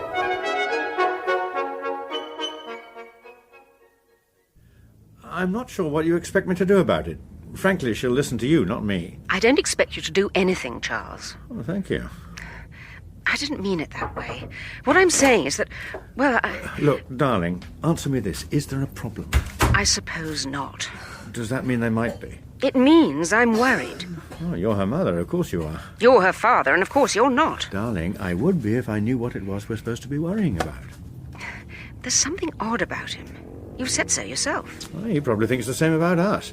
Now, I must go. It's 1:45, and Rose is here with 2 weeks of letters for me to sign. Say hello for me, won't you? Of course I will. All right? Not really, but okay. Just one thing. Fine. See you this evening. Bye. Polly. Who knows, who knows? She's old enough to sort out her own problems. Are they ever? Here, present for you. Thanks. She's not a child anymore. Anything special? Thank yous, no thank you signatures, that's all. Right.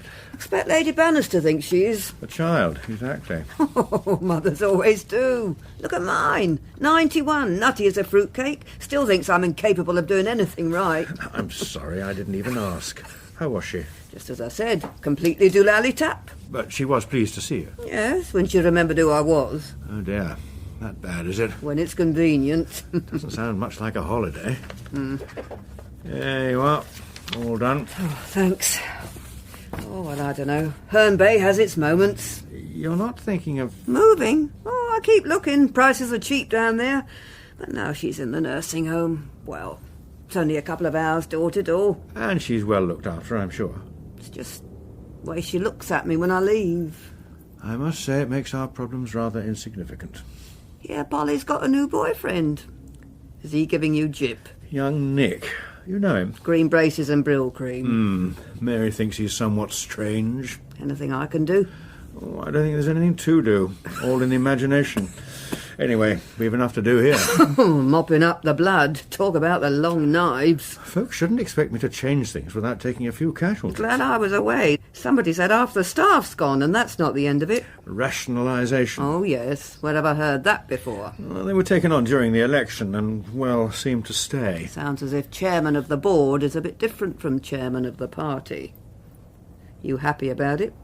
It's more than I suggested, but yes, we have to accept it. The day of the enthusiastic amateur is no more. Turning the party into a PLC's a bit drastic. Not if we want to stay in government. Polly! Polly! Polly! Yes. Oh, you made me jump. Sorry. Here you are. Thanks. No sugar in it. Why didn't you answer me? Who was that? Who was what? On the phone. When? A couple of minutes ago. It really is amazing. Whatever happened to privacy? Oh, sorry. There I go, breathing again. There's no need to be sarcastic. I wasn't. Do what you like. I was interested, that's all. It would be nice to think that I don't have to account for every tiny moment of my day. You don't? I do. I go shopping. Where did you go? I take Worcester for a walk. Who did you see? Who's that letter from? Who was that on the phone? Why are you wearing that dress? People are interested. People? There are only 3 of us, and one of them's me, for God's sake. Oh, listen, don't get so stressed. It was nothing. It was a phone call, OK? It was Daddy. Oh. What did he want? Nothing in particular. It's nice. I tell you what. Why don't we have lunch together? Yes? Oh, Mummy, I can't. Of course not. What a silly idea. No, it would be really nice, really. Well, look, I'm meeting Nick. Oh. Oh, what? Oh, nothing. No, nothing at all. I must get on. Don't you like him? I don't dislike him. Well, what then? I said nothing. Actually, he's very polite. Watches, smiles, stands up when I come in, talks to me. What more could a mother want? He works really hard. So Tom says. Oh, you've been checking on him? Of course not. Well, it sounds like it. Why were you talking about him? Just in passing. When was this? There we are. Exactly what I was saying. Have you been checking? Why? When? No, I must go. Don't get twitchy. I'm not. I'm late. Hey, listen. Why don't you come with us? Lunch, I mean. That's very sweet of you, darling, but I shall have beans on toast and then take my neurosis shopping. Oh, rubbish, you're coming. No, really. Mummy, that's settled. Anyway, Nick likes you. Pass that towel, will you? Do I get a badge of approval or courage? Thanks. Seriously, it does. Is he serious? Oh, it's just lunch, OK? It's 1 o'clock, downstairs canteen. In the Commons? You mean the dining room? No, the canteen. I didn't know there was one. Oh, where do you think the hoi polloi eats? Handouts on the embankment? He's not due back until tomorrow night. I could telephone if it's urgent. It would be useful to know. Did he say anything to you, Nick? Say again? Has Mr. Baxter said how long you're working for Tom Bowman? Sir Charles needs to know. Well, nothing to me. We got a prop. Lord Bowman suggested we write you into the new management structure. Oh, magic. A temporary arrangement, nothing more, you understand, but it depends on... Who pays? I'm afraid nowadays everything and everyone has to be accounted for. Well, it doesn't matter. The chief says I'm paid out of the foundation budget. Well, we have to be careful. That's for educational and research funding. It doesn't cover your speech writing. I had to research them. Presumably speeches come under political activities. Right, and the Foundation doesn't fund party political work. Well, no one's going to know. We do. And if it got out that we were diverting funds, the whole lot would be stopped. Not to mention the scandal. Perhaps Tom can cough up. He's got plenty. That would be expecting too much. Well, don't see why. He's doing well out of it. He always does. Nice interview in the Sundays. We got a couple of box slots next month. Chat show and late-night talking heads. Well heavy. Don't put out too many flags, will you? Well, I thought I was supposed to. Just remember, Tom Bowman's deputy chairman. He's not running for president. Give him half a chance and he will.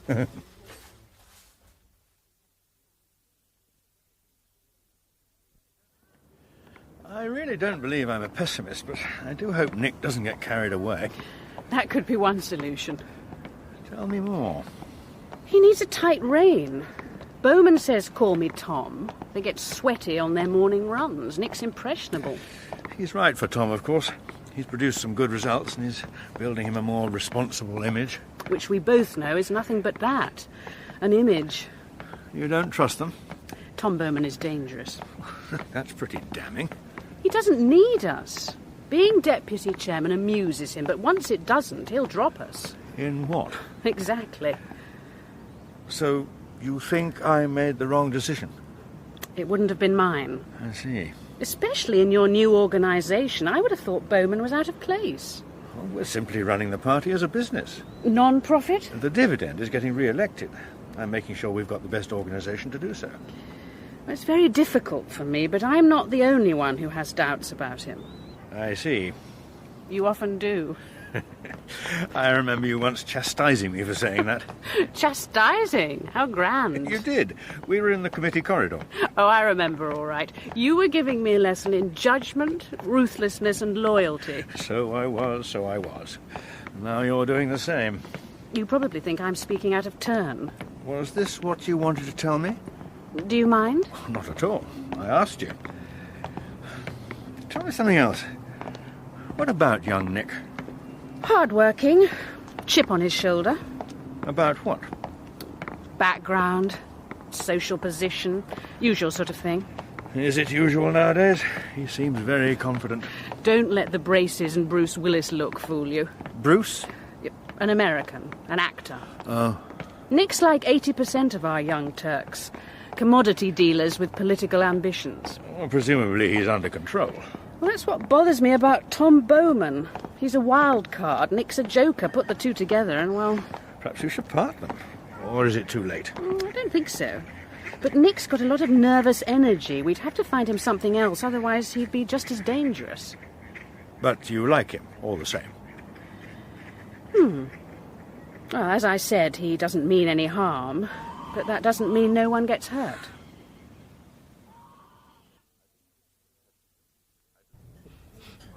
I believe it is a perfectly tedious background, my dear. Nothing special. Nothing at Oxford? No. He was state school bright, association rather than rugby football. No difficulties with women. And? Nor with men. There's certainly evidence of neither misdemeanour nor malice. But you'll keep looking? Oh, most certainly. As you know, we never close. Although I must say, for the moment, we operate under a less than trifling difficulty. Wondering who next? You've heard. No, just that some of you are worried about the Controller's successor. He is to retire so soon. Charles, it is essential that number 10 appoints from the same floor. The SIS Mafia? I thought those days were over. It is a trusted and indeed tried practice, which should be continued. Well, if he's reached retirement age, then he'll have to go. Sadly. Because he's so good? Because, dear heart, his replacement may not be man.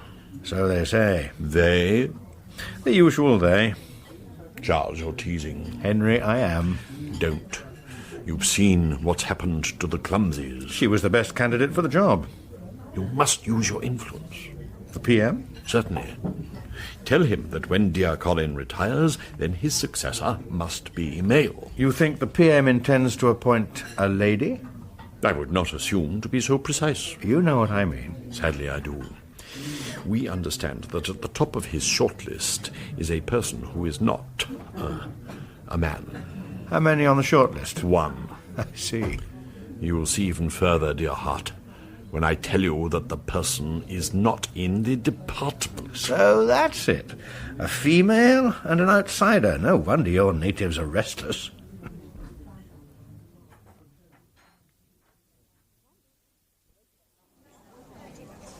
Tom says the way to their hearts is through their wallets. That's okay if you've hacked the economics. If you haven't, they make them feel good. Let them eat cake. If you've got it. And if you haven't? Well, that's the easiest. Scare them into thinking they'd be worse off under the other lot. Do you really think voters are that gullible? Sure they are. Most of them put the cross where they've always put it, or not at all. So we go for the floating voter.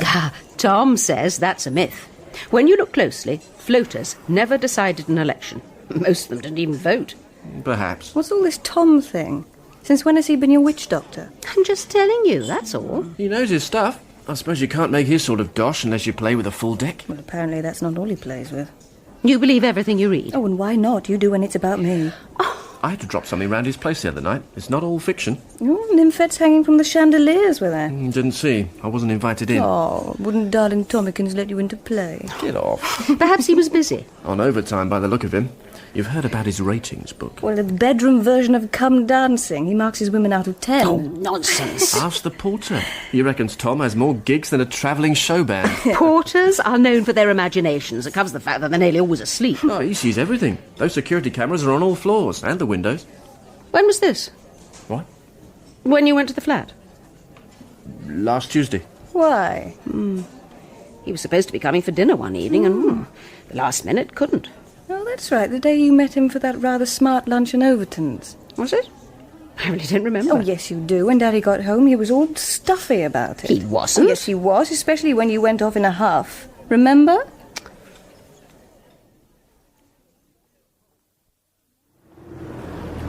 I can't promise anything, old man. Mind you, I must say I'm rather sympathetic. Of course you are, Charles. Of course you are. It would be a disaster. Well, a slight exaggeration. However, the PM has a point, albeit a whimsical one. Your Herod employs whimsy. Far too flannelette in his habits, I would have said. Not at all. Telling the House C's name was hardly wishy-washy. Oh, my dear, please understand. I'm all for open government. As long as it's not ours, Exactly. And if you have no secrets, then you have no mystique. You really shouldn't complain. Time and people change. Circumstances. Rarely the person. Leopards and spots. Most certainly. Which is why, as the philosopher said, there is often so much to regret, but little to tell us why. Is that the new motto of your people? Touché, Charles. Apropos regret, have you heard from your friend, Miss Cameron? In passing. After all, she only resigned a couple of weeks ago. Then you will surely have heard, en passant, of course, of her pending return. To the House? That's impossible. She's given up her seat. She can't be coming back. But she is. I don't believe it, huh? No, my dear. I have told you more than you knew. It is now your turn. Oh, come on, Henry. Stop this nonsense. I've nothing you want to hear. What's this about Jules? Please. You may telephone the Scottish lady and ask, but I may not speak to your Herod. I've said I shall. Superb. Then, Charles, once done, we shall be a deuce.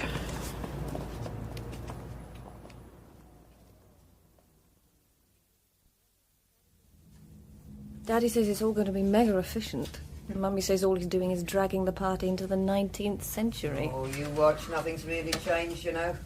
Well, turning front office into a company's different. May not work, but it's different. Can I help? No, thanks. All done.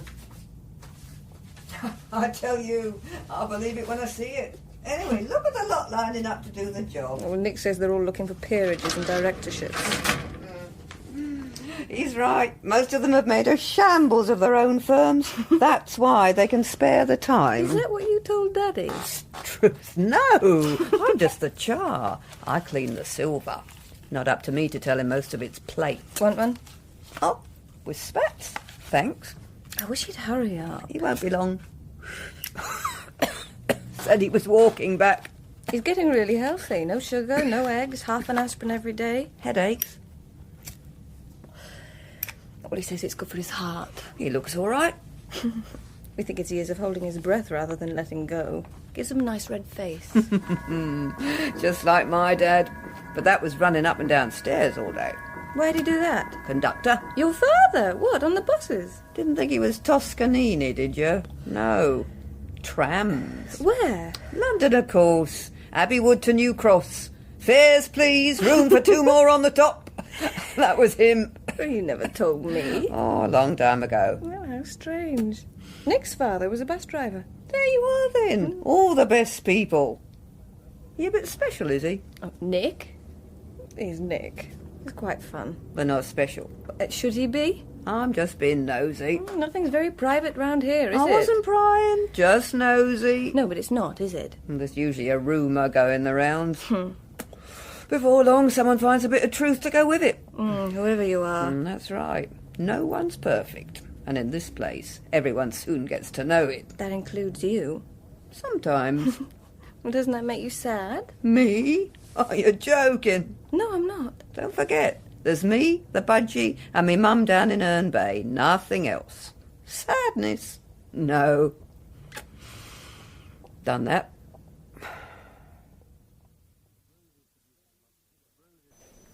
Rose is producing a monthly diary. I've asked her to send you a copy. Will I need an appointment to see you? You can put up in the kitchen or somewhere. Lunches, dinners, fetes and rallies. A month of wifely duties, I assume. Would you? It would make life much easier. I'm not very good at these things. I thought this was supposed to be Tom's job, and that you were getting on with reorganisation or something. It's the something that looks like taking up the time. Explanation is my job, not Tom's. Charles, I hate to mention this, but if I'm doing another book, then I need to have some time to myself. I thought you hadn't decided. Tom says I should. I don't see what it's got to do with him. Of course you don't, darling. You're not a writer. He is. Hardly. 1 million readers can't be wrong. I hope you're not going to start writing his sort of books. Why not? Tom says a good page of bedroom produces all the adjectives you'll ever need. I think I would find that embarrassing. I hope you would too. You mean it's like saying the F word in public? Mustn't, otherwise people will think you do it. Look, Mary... Don't worry, darling. I was simply making my protest. Tell Rose to include me on the idiot list. That is unnecessarily cynical. Cynical, yes, darling. Unnecessary, no, darling. But don't worry. I'll clap in the right places and promise not to fall asleep in between. There you go, Bisto. If this isn't knock 'em down and wow 'em stuff, I'd like to know what is. Go on, hurry up. Can't wait, eh? Can't be bothered. Right, hear this. Hear this. And finally, take this slogan back to your constituencies. Durate et vosmet rebus servate God, secundis. I'm not going to believe this. And when they ask, tell them, endure, and keep yourselves ready for a prosperous future. Oh, my God. Wicked, yes? You've completely flipped, haven't you? Wrong, sunshine. Abso wrong. It's brilliant. Tomo will scream it at them. Tom Bowman will burst out laughing, so will the audience. It's Virgil. It's absolute hooey. Wrong again. The message is right. Times are hard. Keep the faith. It'll be all right on the night. Durate et vosmet Reeboks, etc. Now that is more his style. And that's the prob in this starship, isn't it? Style. Anyone who comes up with it is told to grow up or shut up. Can you really hear Tom Bowman reciting Latin? He'll look and sound an utter plonker. It'll run and run. Big talking point. Television, cartoons, jokes. Poking fun. But it's got bottom. When the jokes are over, the punchline will stay in people's minds. And they'll know where it came from. From you? From us. No. What you want is for people to say that was Nick's idea. I'm willing to stick my neck out, yes. This is not Madison Avenue. We're not selling the American dream. You are not Metro Golden Wonder Kid. I am. You're mad. I am. Well, Dougal will fire you. He will. He will. That's right. Nick, what are you trying to do? In the business, it's called hiding the corpse from the mourners. There is no corpse, unless you mean your career in this department. Afraid there is, Bisto. You see, there's no economic superdrug. There's no upper for the punters. And what do? That's not our job. We, the party faithful, line up because they, the fat cats on the bridge, are shifting the deck chairs. They call it reorganisation. You don't have to stay. You will. I'm not here for the politics. That's what I thought. You go where the chief goes. That it? I've worked for him for some time, yes. Yes. It took me a long time to put that one together. I must say, Charles, it is somewhat difficult. He appears to have a certain liaison, about which we know little.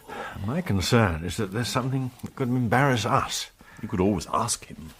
What will you have me say? Excuse me, Tom, old thing, I hear you're at it again. Think we can have her CV and all that? Oh, dear heart. So disagreeably without couth. I thought your people knew how to take care of these matters. By making him your deputy, he has become something of a personage rather than simply a celebrity. I suppose so. It wouldn't do for him, or anyone else for that matter, to know you were checking. Or that the inspiration came from you. So where do we go from here? We shall navigate with extreme caution. I'd like to know. But you must understand, such inquiries have no official reason. Therefore, we cannot make ourselves comfortable in the usual procedures. Phone taps, mail, electronic surveillance, that sort of thing? Charles, please. So? So we shall see. Clearly there is no urgency, only curiosity. Perhaps I shouldn't have appointed him. Perhaps always comes later, Charles. Angst, therefore, is a waste of energies. Could you not reverse the decision? The press would have a field day. Bowman sacked after 1 month in the job. I can see it now. Anyway, thanks for that, old man. I'm late. Keep in touch, won't you? Charles, I wonder if you had a chance to speak. What? Oh. Number 10. You mentioned the opportunity might arise. All fixed. Don't worry. Really? Now, you must excuse me. But Charles, please... we may expect an announcement from the 6th floor, yes? Yes, but not what you quite had in mind. But you are certain the person on the short list will not be appointed? Don't worry. Your inherent fear of Nanny is not to be roused. This is excellent, excellent. May I ask who will be replacing dear Colin? Dear Colin? Yes, who? No, old man, you don't follow. He's not going. But he is retiring. He's 60. The rules. He is to be asked to stay on for 2 years to oversee the intelligence review. Oh, brilliant. How clever. And then? And then we shall see. What happens to... she's to be moved to the MOD as second permanent secretary. Promotion? Mm-hmm. And in 2 years' time would be far too senior for the department. Unless, of course, 5 and 6 were merged. Impossible. Is it? But in the meanwhile... In the meanwhile, this is indeed excellent news. A stroke of genius. May I ask whose idea this was? Henry, please. Let's simply call it deuce.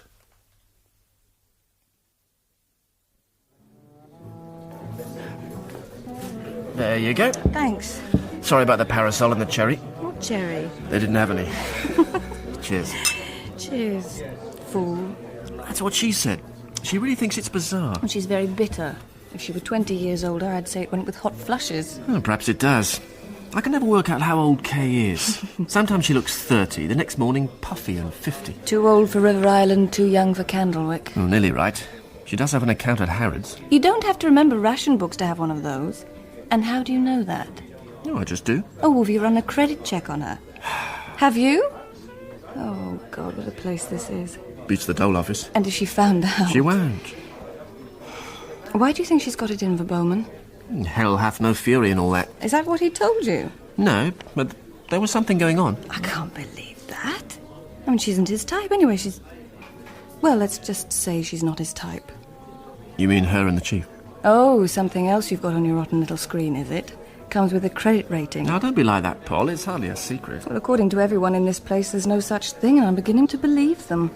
I keep forgetting he's your godfather.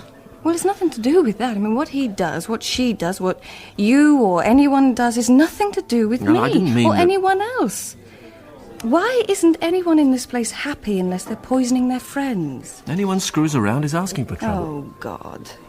You're not one of these people who says the public has the right to know. No, no one has the right to know, but everyone wants to. And you'd tell them? No, but I like to know who will. It's all a bit close to home for you, isn't it? But don't worry, I've never said anything to anyone. I wouldn't, whatever you think. Honest? Honest. Thanks. My pleasure. It's an act with you, isn't it? The braces, the grease, the bestow thing. You didn't have to come? Seriously, outside the office, you're quite different. I mean, like the other night when I was upset, then in the park. It was really nice. You were stressed. I was trying to help. And that annoys you, me telling you the green braces job isn't real. Well, I'm doing the business. It has to be. When they notice me, then I get a chance to show them what I can do. And that's important to you. Right. No silver spoons, remember? Do you know my father's secretary, Rose? Not really. I've talked to her a couple of times. Well, she told me today that her father was a tram conductor. So? Well, I've known her all my life. She used to babysit. She's been a sort of auntie. I didn't know something as simple as that. Well, perhaps she didn't want you to. I've learned more about you in 6 months than I have about her in 20 years. Shouldn't worry. There's not much more to tell about me. Told you before. WYSIWYG. What you see is what you get. Here. What's that for? It's a WYSIWYG. Make the most of it, that's all you'll see.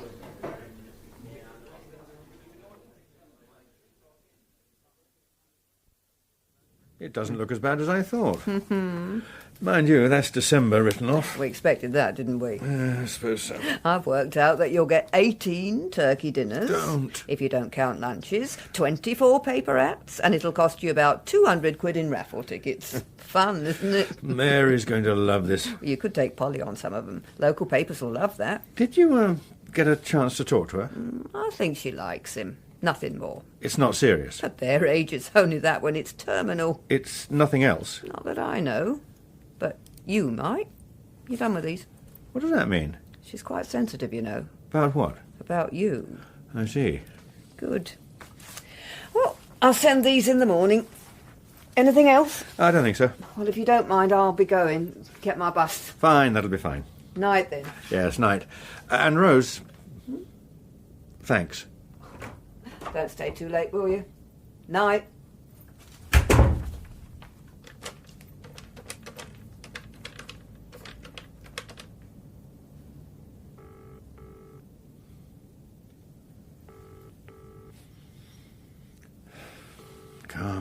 Come on, where are you? Blast. Come in. Oh, sorry, I didn't realise you were busy. Not at all. Come in. I saw Rose on her way out. She said you were here. Have a seat. Oh, no thanks. I just wanted to tell you I've spoken to Dougal. Oh, good. He's back. Well, no, on the phone. Right. He said Nick can stay with Bowman for as long as necessary. That's good. Look, may I get you a drink? Oh, no, thanks. I'm on my way. I didn't mean to interrupt. I assumed you'd like to know. Thank you. That was very thoughtful. The morning would have done. Yes, I suppose it would. There we are, then. You sure you won't have one? Oh, no, not really. Sure? Well, as long as you're not in a hurry to get away. No, not tonight. No hurry at all.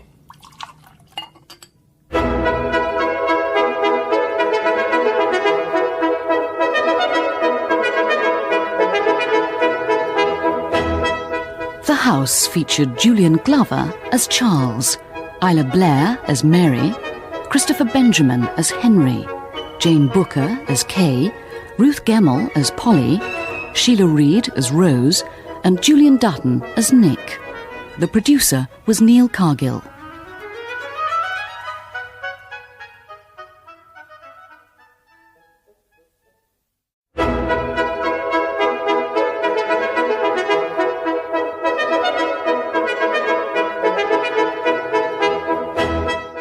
The House by Christopher Lee, featuring Julian Glover as Sir Charles Bannister and Peter Kelly as Dougal Baxter.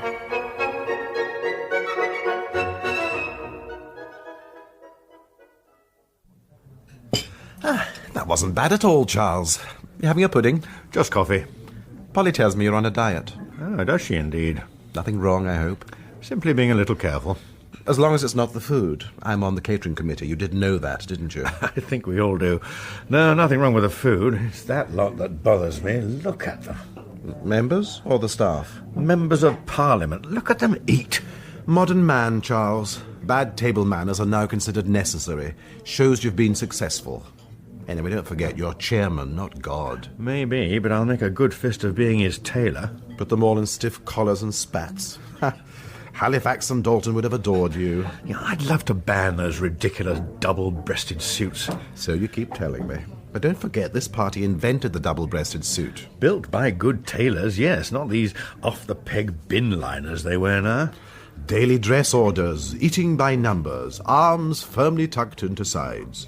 Isn't that taking this image-making too far? You really think so, old man? Of course. Besides, our bombardier's all for the classless and common man. There's a difference between being class-ridden and having none whatsoever. We've managed so far. I'm beginning to believe Tom Bowman's view. He says that we've hung on because the other lot didn't look credible. Last week you were telling me it was policies, not candidates. Well, it should be both. We provide the policies, they get out and sell them. They're part of our image. Single-breasted and Liberty Print families may look good on paper, but you can't change our colleagues overnight. We can. Well, that would mean deselection and telling local parties which candidates to pick. They'd never buy that. We'll see. You'd have a fight on your hands. Perhaps that's exactly what I need. And if you lost? It'd be a damn sight better than sitting here watching these transparent food blenders masquerading as MPs. Isn't there a danger, Charles, that you pick the ideal image and end up cloning it? Everyone looks the same. No one is taken seriously. Mary calls it IB. Eh? Image balancing. She says the trick is to balance someone's image against the product. In our case, the party. Charles, your job is to get the party machine running, not to tell MPs what to wear and what to say when they're wearing it. We'll see about that. I've restructured front office. Now I intend to make sure we pick the right candidates and get the right people in here. Is this wise? If there's an election and we win, yes. And if we don't? Then Mary will tell me the image lost its balance, and I'll buy a plumed hat and become the next governor of Waikikikau or wherever.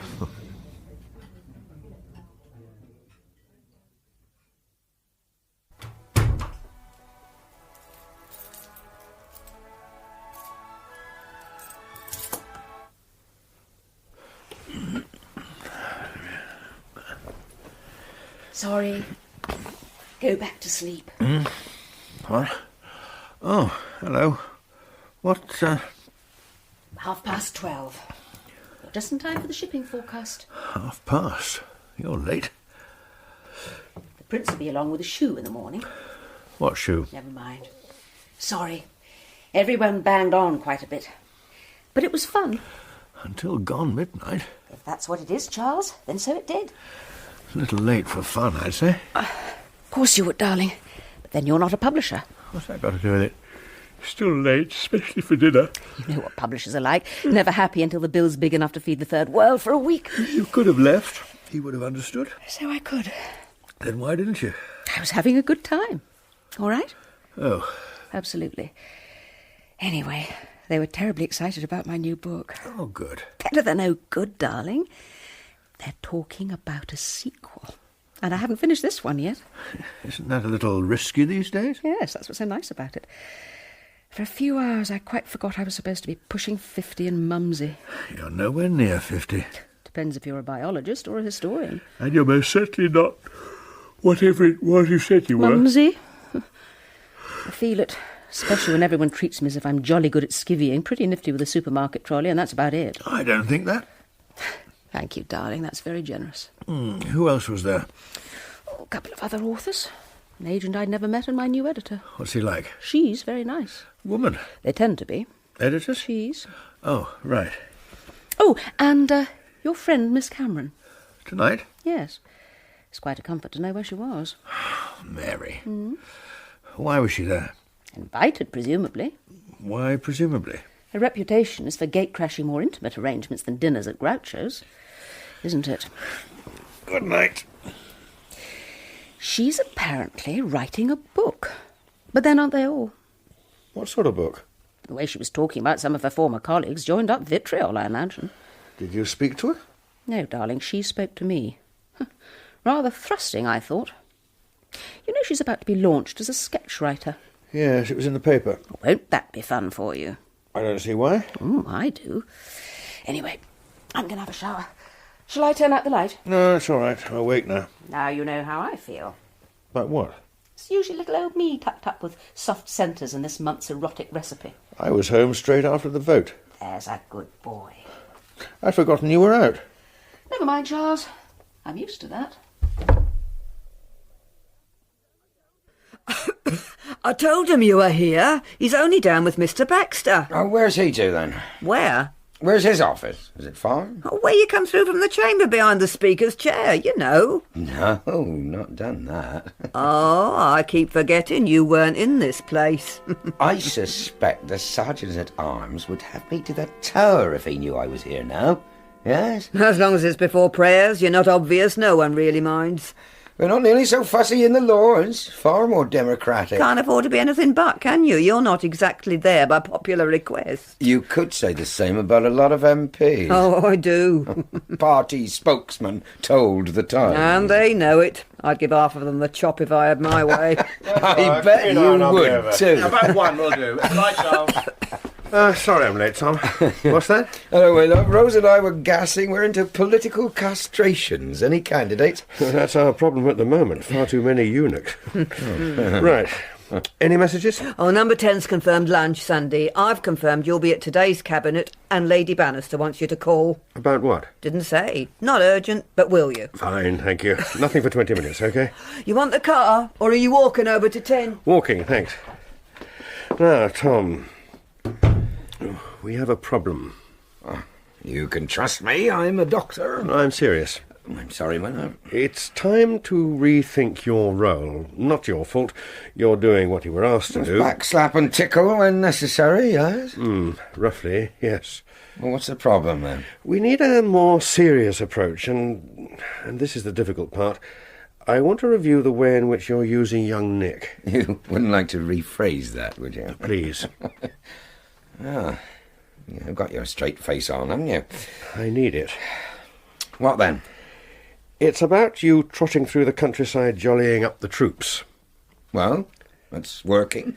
I believe we're in danger of being too successful. You, as you put it, slap their backs and everyone... gets giggly. Exactly. And then when ministers start laying down party policies on heavy subjects, such as the economy and Europe... Boring, they cry.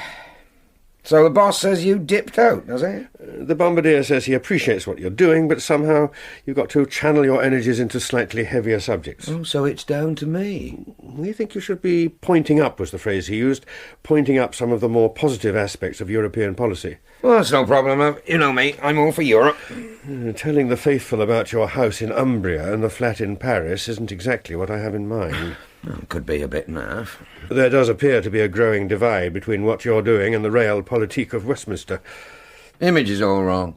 Yes, but I'm not yet certain of the answer. It's like O'Brien's policeman who took on the personality of his bicycle. When he stopped to talk, he balanced in the gutter with one foot on the curb. That was fiction. We're not.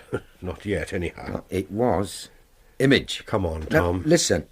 Once the image was accepted, then everyone started to believe it just might be true.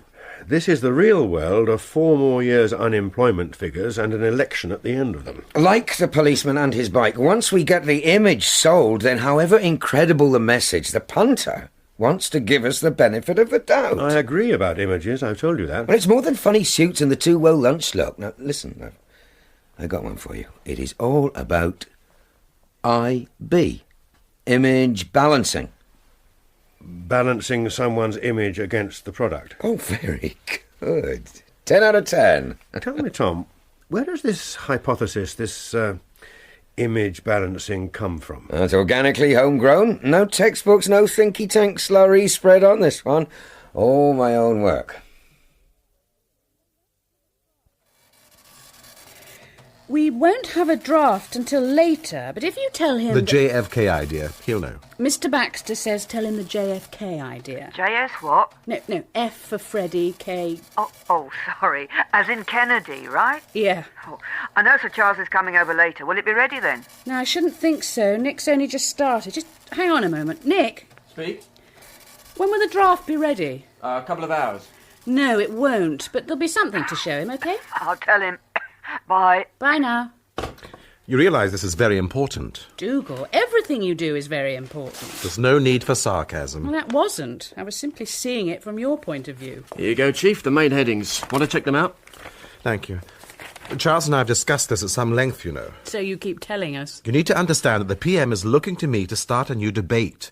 That's very important. Europe's hardly new. The new bit is your sudden conversion. You make Saul look like Thomas. Aquinas or doubting? Oh, very clever. But personally, I don't see you as the angelic doctor. Dumb ox. What? What's that? Dumb ox. Thomas Aquinas. That's what some of the nasties called him. Only his acolytes call him Angelic Doctor. Well, that's what acolytes are for. So don't you forget it. I think I prefer Angelic Doctor. As you're hardly a candidate for canonisation, let's worry about this speech, instead of which monastery is likely to claim your funny bone as a holy relic. Wait a minute, Nick. You know about Thomas Aquinas, do you? Oh, so. Had to do his summer theologia thing in my second year. Could you not find me a quote from this thing? No probs. That's all right, as long as no one asks you questions about it. My dear Kay, I'm giving a speech, not a seminar. Anyway, the main theme will be the attraction. Assuming there is one. An attraction, that is. Why not? We'll make sure the lobby gets all the right hints before I make it. They'll start trailing it for me. They're very obliging. I'm having a jar with one of them this evening. There you are. Once you've dropped the hint that I'm signalling a shift in Number 10's policy, then, well... You'll be hero. Of course. Or shot at. That's what heroes are for. But the rewards are great. As long as they're not in heaven. That's your job, Nick, to make sure the bells peal and not toll. Talking of which, what's Kennedy got to do with this? Nick? His inaugural speech. You know, asking out what your country can do for you. But Kennedy was talking about the United States, not Europe. The United States of Europe. That's anathema to the whole country. Right, so we say, stop asking what you can get out of Europe, start thinking what you can put into it. Why should anyone want to? If you put in your ideas, then Europe becomes what you want it to be, not what some failed French politician wants. You think they'll buy it? Of course. They won't like it in Brussels. Well, that's why it's good. They'll know it's the start of a Brits versus the Commission war. It'll get right up their noses. And we all know that when Number 10 takes on the Commission, up go the ratings. Of course it's good. You just wait.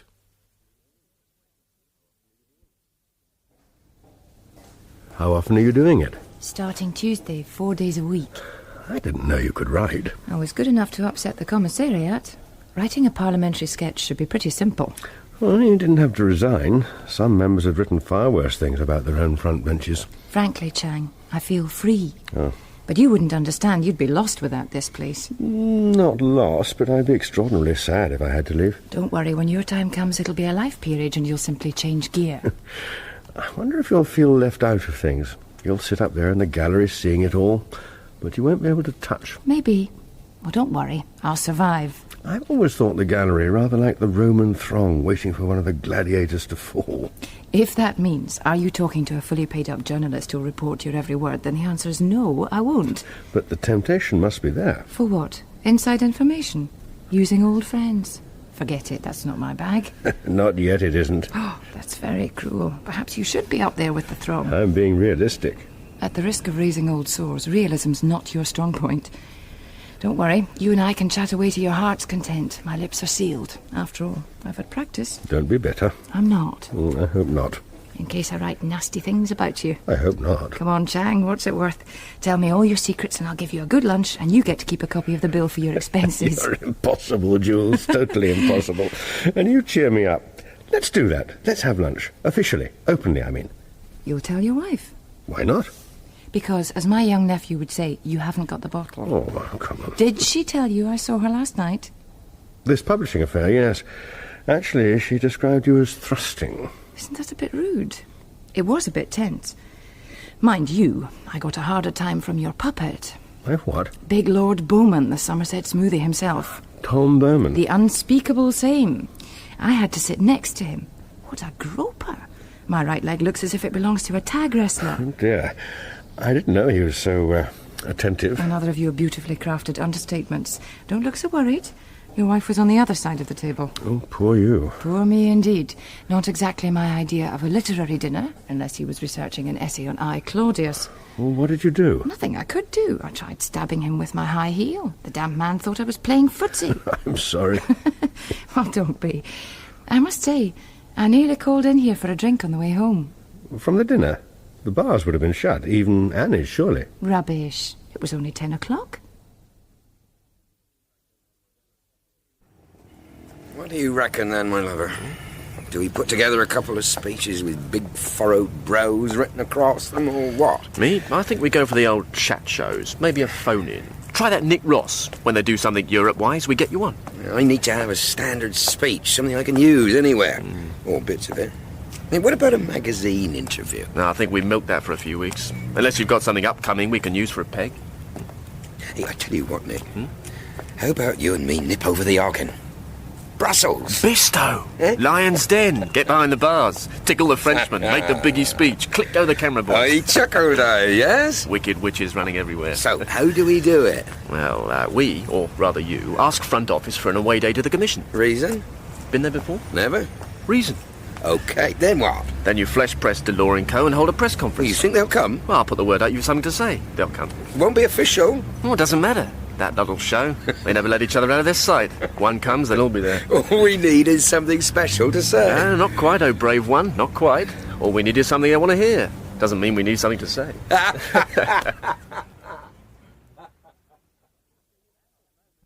If you'll hang on a moment, you can talk to her yourself. Rose, That's right, sorry. She's in the next room. Half a mo. Oh, Lady Bannister, it's that producer again. All right. Putting you through. Sorry about that. Putting who through? Lady Bannister's in your room, the television people. For Mary? You did call her, didn't you? When? I gave you the message. She'd phoned a couple of times. You said it wasn't urgent. I don't think it is. No. They've asked her on that... thingy. I can't remember what it's called, you know. Comes after the 6 o'clock news. Mary? Whatever for? I think it's about her book. That's what she said. Anyway, she's been to lunch with Polly, so come in to tell you all about it. Nice, isn't it? I suppose so, yes. You wanted something. Did I? When you came in. Oh, yes. Have we got Lord Bowman's schedule for this week? Well, I suppose so. You do mean this one, not next. That's right. I want to make sure we're using him to the best advantage. Don't want him to chase all over the place if he doesn't have to. I don't think he does he? Anyway, see if you can get it for me, will you? Well, I'm sure that'll be fine. And you'll send a car? Won't be a moment. Sorry, I missed that. OK. See you then. Bye. Hello, darling. Hello. Sorry to take over your office. It's all rather exciting, isn't it? I hope so. What exactly are you going to do? Exactly, Charles, I don't know. But a nice young man telephoned this morning and said, would I like to come on his show, he called it, and talk about my book. But you haven't finished it. That apparently doesn't matter. The PR people are rather good at hyping. I'm being hyped, Charles. Don't you think that's rather smart? It's also dishonest, especially as you're talking about something you haven't finished. And you would know. Writing a book, or rather not writing it, is a little different from managing the economy. I could say, how do you know? But I won't. Anyway, he's sending a car and I'm to speak to the nation. What are you going to talk about? He says they're interested in how I gather material. How strange. I would have thought it pretty obvious. Charles, you're so immensely clever. No, it's like asking how to gather grapes. The claret's the thing, the real test. Well, we Vaudenaires have to get by on our flashy labels and the fact that we're cheap at half the price. So it is dishonest. You're being very aggressive. Is there something the matter? Should there be? I hope not. Here you are. You can have your chair back. I must go home and make myself blam. Actually, Mary, before you do you think I can lose go... half a stone by 6:30? I feel blobby. I wanted to ask you... I shouldn't have had lunch. Last night... Charles, are you aware that cameras are supposed to make you look fat? Did you know that? I need to stick out the chest and suck in the cheeks. Yes? I'm sorry, Charles. What were you saying? It doesn't matter. You get on. I'll see you this evening. Don't forget I'm out, will you? I didn't know that. Where? Don't be silly, Charles. Of course you did. Wish me luck. Mary? Don't forget to watch. I'll wave. Bye.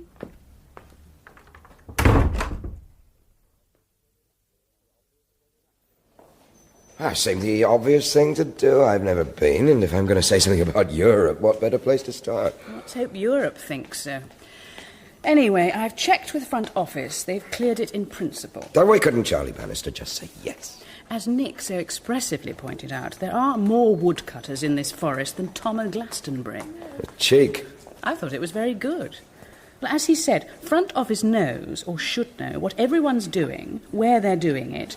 And to whom they're doing it. Don't be obvious. Why not? I made my first million by being obvious. And the rest being tedious about it. Listen, Lord Bowman. Oh, Tom, please. Lord Bowman's as pleasant as I can be, I'm afraid.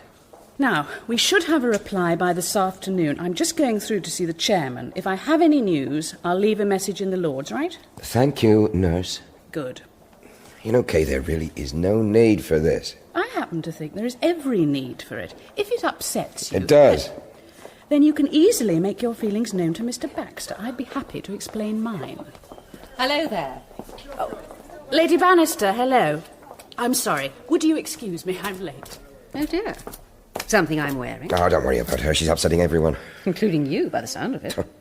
You wouldn't think life could be such a hassle. All I want to do is go to Brussels. Moules and chips behind the Grand Place. How splendid.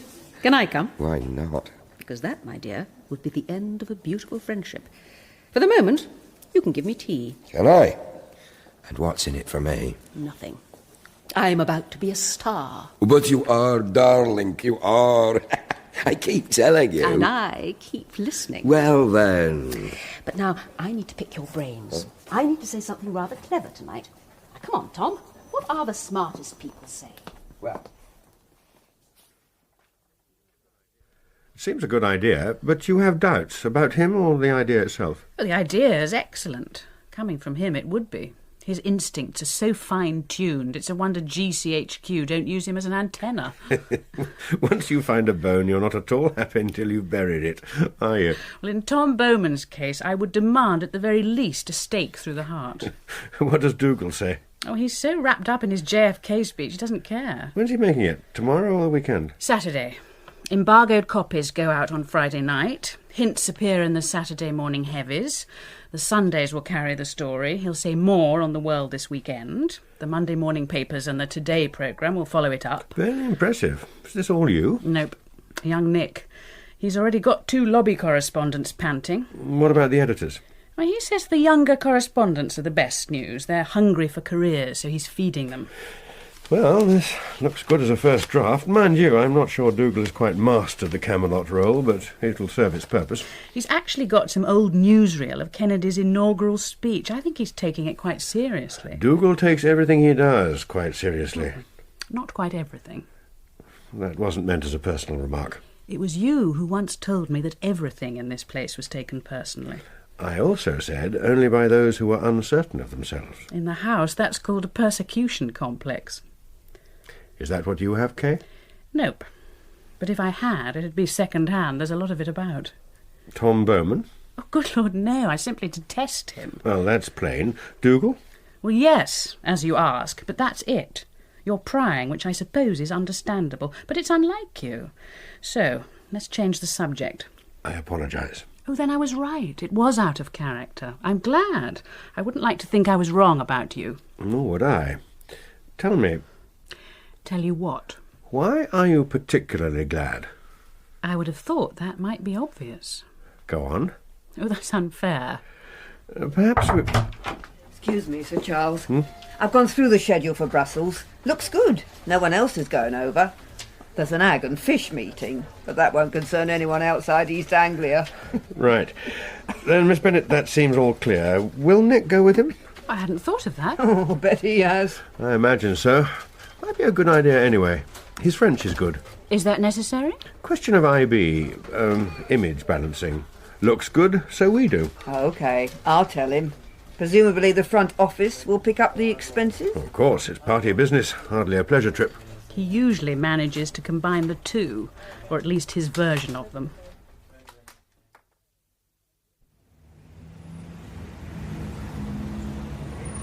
And remember what I said now. Sit right back in the chair. It'll hold your tummy in. And then Smile a lot. Lovely job. You will be great. And thanks for that line. Hope I can remember it. You will. Go on, off you go. Absolute doggo. Good luck. Bye. Bye. Oh, sorry. Oh. Sorry, my fault. No, I was looking the other way. Oh, don't worry, so was I. Nasty. As an expert, you'd know. Me? Oh, come on, my love. You mean last night? Just a bit of fun. Well, next time you want just a bit of fun, try Soho. They get paid for it. Okay. I apologise. Am I supposed to be flattered? Suit yourself, but then I expect you do.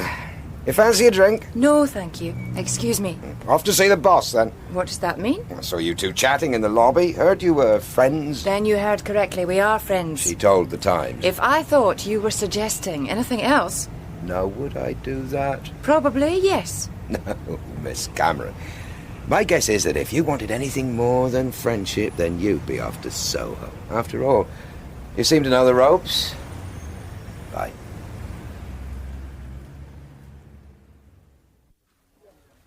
I hope you don't think it's just a jaunt. We do have very important work to do here. No probs, Chief, no probs. Quick away day, beads for the natives, say one for England, home again, jiggity-jig. I do hope it's going to be a substantial reflection on this office. You've made sure the right people know this was my idea. Well, it was Tom's, if you remember. Of course I remember. That's not what I said. Roger. Good. And one other point. You'll make sure Bowman keeps away from my JFK speech. Bistow, got it done. I told him what he needs to say and... I'm more concerned that he doesn't upstage me. This is very important. You do know that, don't you, Nick? Very important. You said. Number 10's getting a copy in the morning. Excellent. And television and radio expect me. Ah, there you are. More or less. Chairman's given this the nod.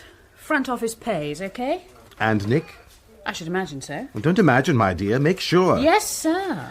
What was that you said about more or less, Nick? I thought it was fixed. Well, it is. But never trust those telly people. It'd only take a big story to break and all bets would be off. My speech would be completely ignored, you mean? The real world does go on, you know. This is the real world. That's arrogant, even for you. I'm a realist. Real things happen. Tears are for wimps. Oh, my God. Shouldn't we be watching Lady Bannister? Oh, we've probably missed it. It started 10 minutes ago. I do hope not. I'm dining with them tomorrow. Mary will expect me to have seen her. Good. That's her. Well, turn it up. I don't really get involved in politics, especially Europe. We go there for our holidays, as far as I'm concerned. Europe's a beach with nice food. Cretins. What's so funny about that? But doesn't it worry you that here we are in Europe, and yet we're frightened of what it might do to us? Good question. Not really. My attitude is rather like the late President Kennedy's. What? You remember? Ask what you can do for your country. Well, the same with Europe. Ask what you can do for Europe, and then it'll be yours and not some faceless bureaucrats in Brussels. Oh, flip. Oh, my God, Dougal. What the hell's going on? Switch it off. What's happening, Nick? Chief? Don't chief me. That was my speech. My speech. Oh, not anymore, it isn't. How in God's name did she come out with that?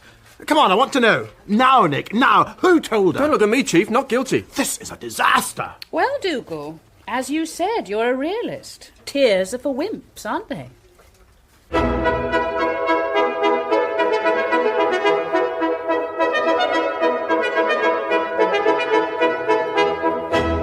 The House featured Julian Glover as Charles, Peter Kelly as Dougal, Isla Blair as Mary, Siobhan Redmond as Juliet Cameron, Jane Booker as Kay, Sheila Reid as Rose, Julian Dutton as Nick, and Bill Wallace as Tom Bowman. The producer was Neil Cargill.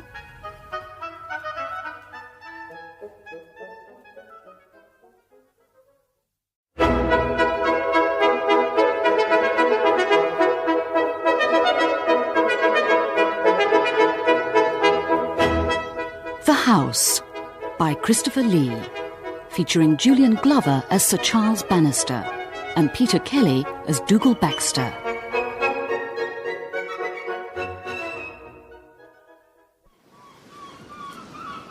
This is brilliant. Wouldn't it be marvellous to live by the sea? You wouldn't fancy spending every summer with all the grockles, would you? I shouldn't mind. Lots of people, lots of colour. Brilliant. Oh, look out! Hold tight. Oh, I'm soaked. Look at me. I do nothing else. Stop it, you. Well, here's another one. No, a quick bite here. No, it's... Brilliant. I know, come on.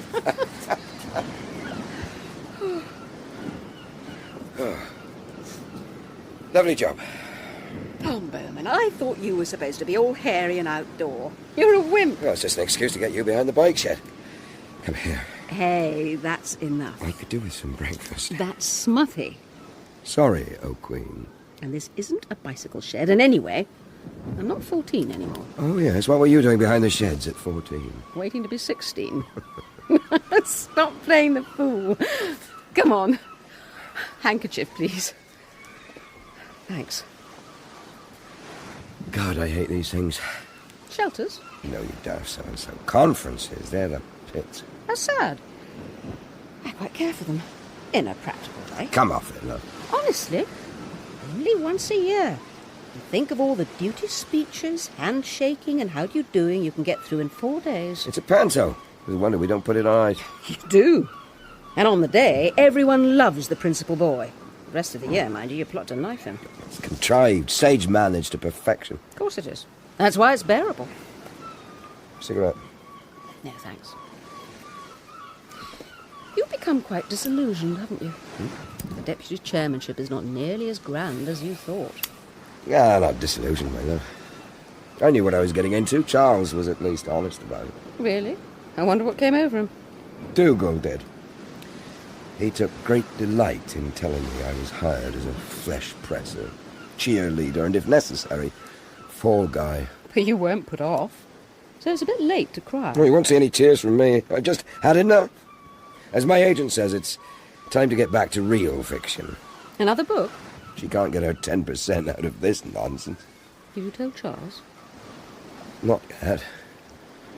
Well, don't look round, but now's your chance. Our gallant party chairman's braving the gales and he's heading this way.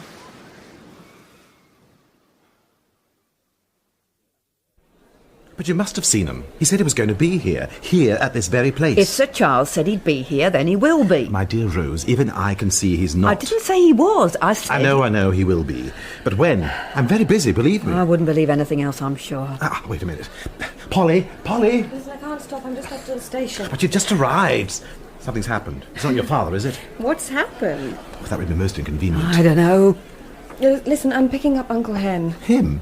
Does your father know? Look, I'm over 21 and he is family. Don't look so horrified. I'll tell you all about it when I get back. Bye. Wait a minute. Have you seen him? Your father, I mean. Half an hour ago at breakfast. Listen, try their room. We have. He's not in his. Oh, this is too bad. What do you mean his? Where's Mummy? I think she's gone out. There you are. What did the doorman say? He saw him heading for the West Pier about 10 minutes ago. I meant, aren't they in the same room? Oh, that's good. No, not this time. He's probably meeting Lady Bannister then, yes? Why? Well, they might have said. It's really too bad, you know. Rose! Don't worry, Mr. Baxter. I'll tell him you said so as soon as he walks through that door. Why, what, my love? Oh, never mind. Not now. Listen, I must fly.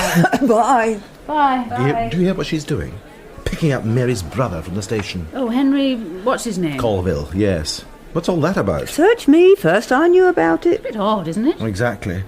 I'd have thought the last thing we needed was that tubby MI6 anchorite lurking in conference. Perhaps he knows something we don't. Charles? Well, I wish you were here to let us into the secret. Truth. It's going to be one of those weeks. Look what the tide's washed up. Where? Over there. Reception. The damn cheek. Who let her in? She's perfectly entitled to come. Presumably she's here for a newspaper. Miss Tartan Drawers. Her reputation's got more to do with page 3 than serious politics. Perhaps that's why she's here. I'll see you later. Nasty. My God. She's not going to talk to her, is she? Has the whole world gone mad? Probably, Mr. Baxter, probably. Perhaps that's why Miss Tartan Whatsits got off.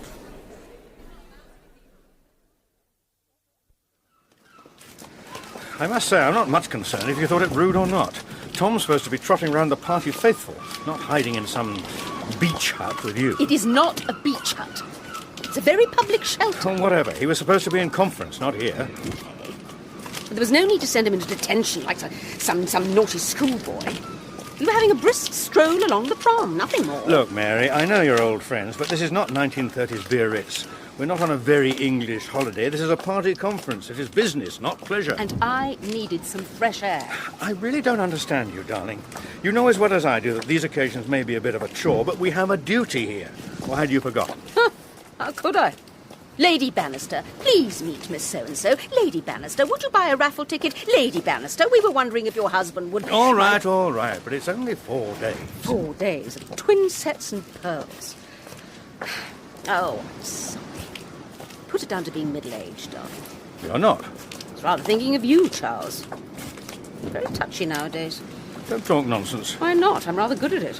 What's got into you, darling? Tom says... If you'll forgive my saying so, Mary, what Tom Bowman says is somewhat irrelevant at the moment. That's something else he says. What? He feels irrelevant. I think you may soon have an ex-deputy chairman. Well, perhaps he might have the courtesy to tell me rather than pass messages through you. Just a casual remark. I'm simply warning you. I know, Tom. Someone once told me he never drops any casual remark except thank you. Must have been a woman. Why so? A, if it had been a man, you would have said so. B, it reeks of hell hath no fury. Look, before we go in, promise me one thing. Will you please switch on the smile, be nice to people, and... That's 2 promises so far. You said 1. And promise me that if you decide to disappear, you'll first let me know. But, Charles, you're the chairman. You're the magician. I'm only the rabbit. Oh, don't look so pained. I promise. Come on. Lead me to the raffle tickets.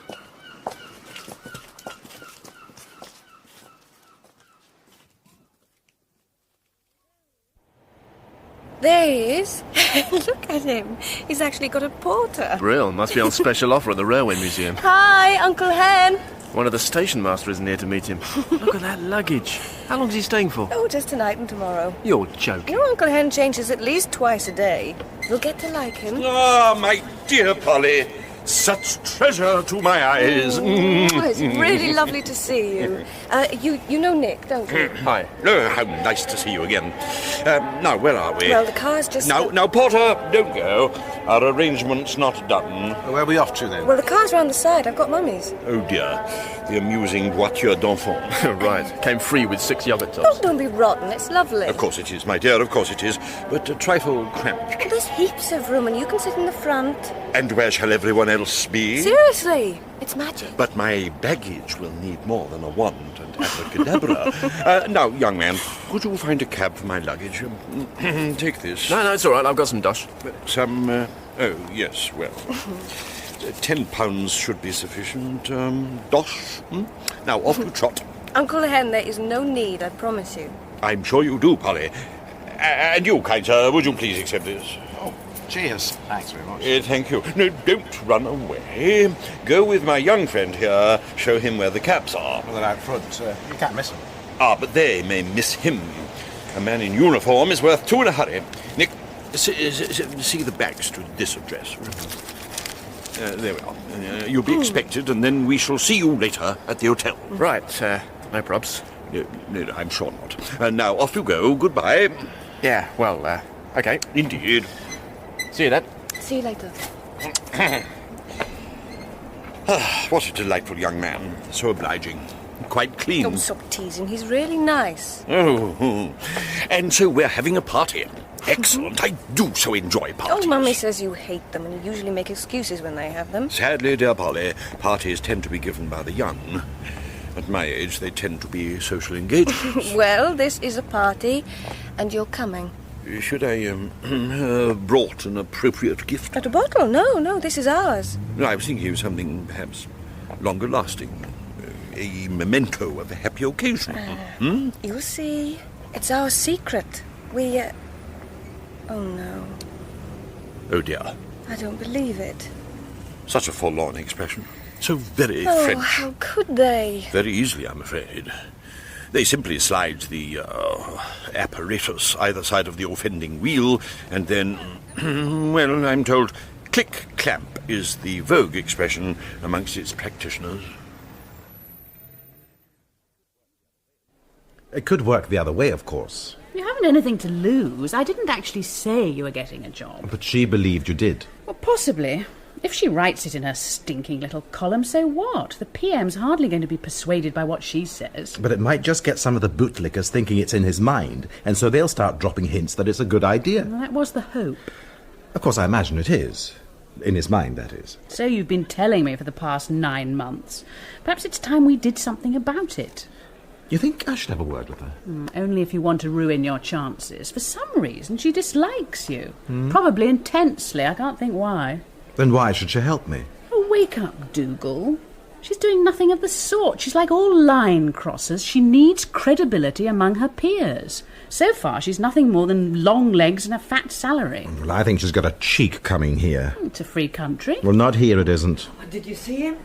He's back. Ah, at last. Has he seen my speech? Did he say anything? I don't think so. He's gone up to change. It's a bit damp out there. But I need to know this morning. Don't we all? I've seen it then. It was in the overnight file. Ah, so he's read it. That's another matter. Why don't you take a copy to his room? Do it now. I shouldn't have to. Up to you. Wouldn't have thought there's any hurry. You're not speaking till tomorrow. That's not the point. I'd planned leaking it in time for the 6 o'clock news this evening. It's the subtle approach, you know. When wasn't it? Oh, all right, Dougal, I'll do it. Although why you're worrying, I really don't know. You seem to forget, my dear, this is conference. I want them clapping, and I want the bombardier leading them. So, what did he say then? Charles never says anything. He talks about duty. Brassed off, was he? No. You remember when I said they would never understand if I did anything unpredictable? They still don't know. Of course not. Our secret? Not at all. Mine. Darling Mumsy got into the car and was to have driven straight home like the predictable, boring, menopausal, safe, sociable nonentity she is. Stop it. You're none of those things. Of course I am. And when I didn't turn up on time, what happened? They all launched their intellectual lifeboats and wondered what I meant by it. Pathetic. They are. Not them. Me. If I had an ounce of originality in me, then they wouldn't have worried. Because I'm everything they think I am, they did. That doesn't say much for me, does it, my love?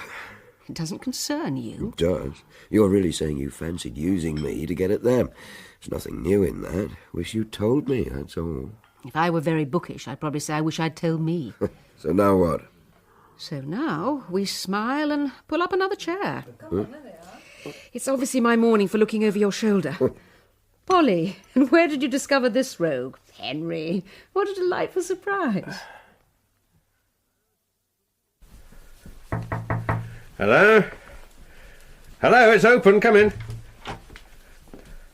Oh, I'm sorry, I'll come back. Okay, no, you won't. Come in. Sorry, have you been there long? A few moments. Sorry, I got soaked, didn't have a hat. I won't be a moment. Coffee on the side if you want it. Oh, thanks. Shall I pour some for you? Please. Black, no sugar? Yes, please. I'm sorry to crash in. Rose said you were back. Right. Went for a walk. Needed some air, you know. Oh, thanks. Cheers. Actually, I don't suppose one says cheers with coffee. Yes, probably not. Well, cheers anyway. Especially this. Pretty awful, isn't it? Not quite disgusting. Is that for me? Yes, I'm afraid it's Dougal's speech. What, another one? What, you've seen it? For tomorrow's session? Yes, of course. It was in the file this morning. Oh, fine. He wanted to know if there were any problems. He has some grand idea to get it talked up before tomorrow. Cracking idea. I should get young Nick onto it. He's rather good at that sort of thing. You don't mind? Not at all. In fact, come to think of it, I've got a couple of points which for the moment are, well, a little confidential. Dougal ought to leak those as well. Oh, I see. This evening or first thing in the morning? Well, that's better coming from you. So it is.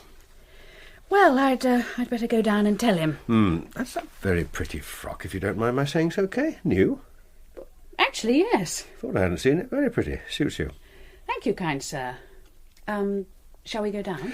Yes, very well. But actually, before we do, sit down. I'd rather value your advice on a delicate matter. I'm afraid the going rate's £100. The car's hardly worth that. I am really sorry, honestly. It's not your fault. Well, it is. I thought it'd be safe there, and it wasn't in anybody's way. Sadly, my dear, it was wearing out the yellow lines, so lovingly painted at the ratepayer's expense.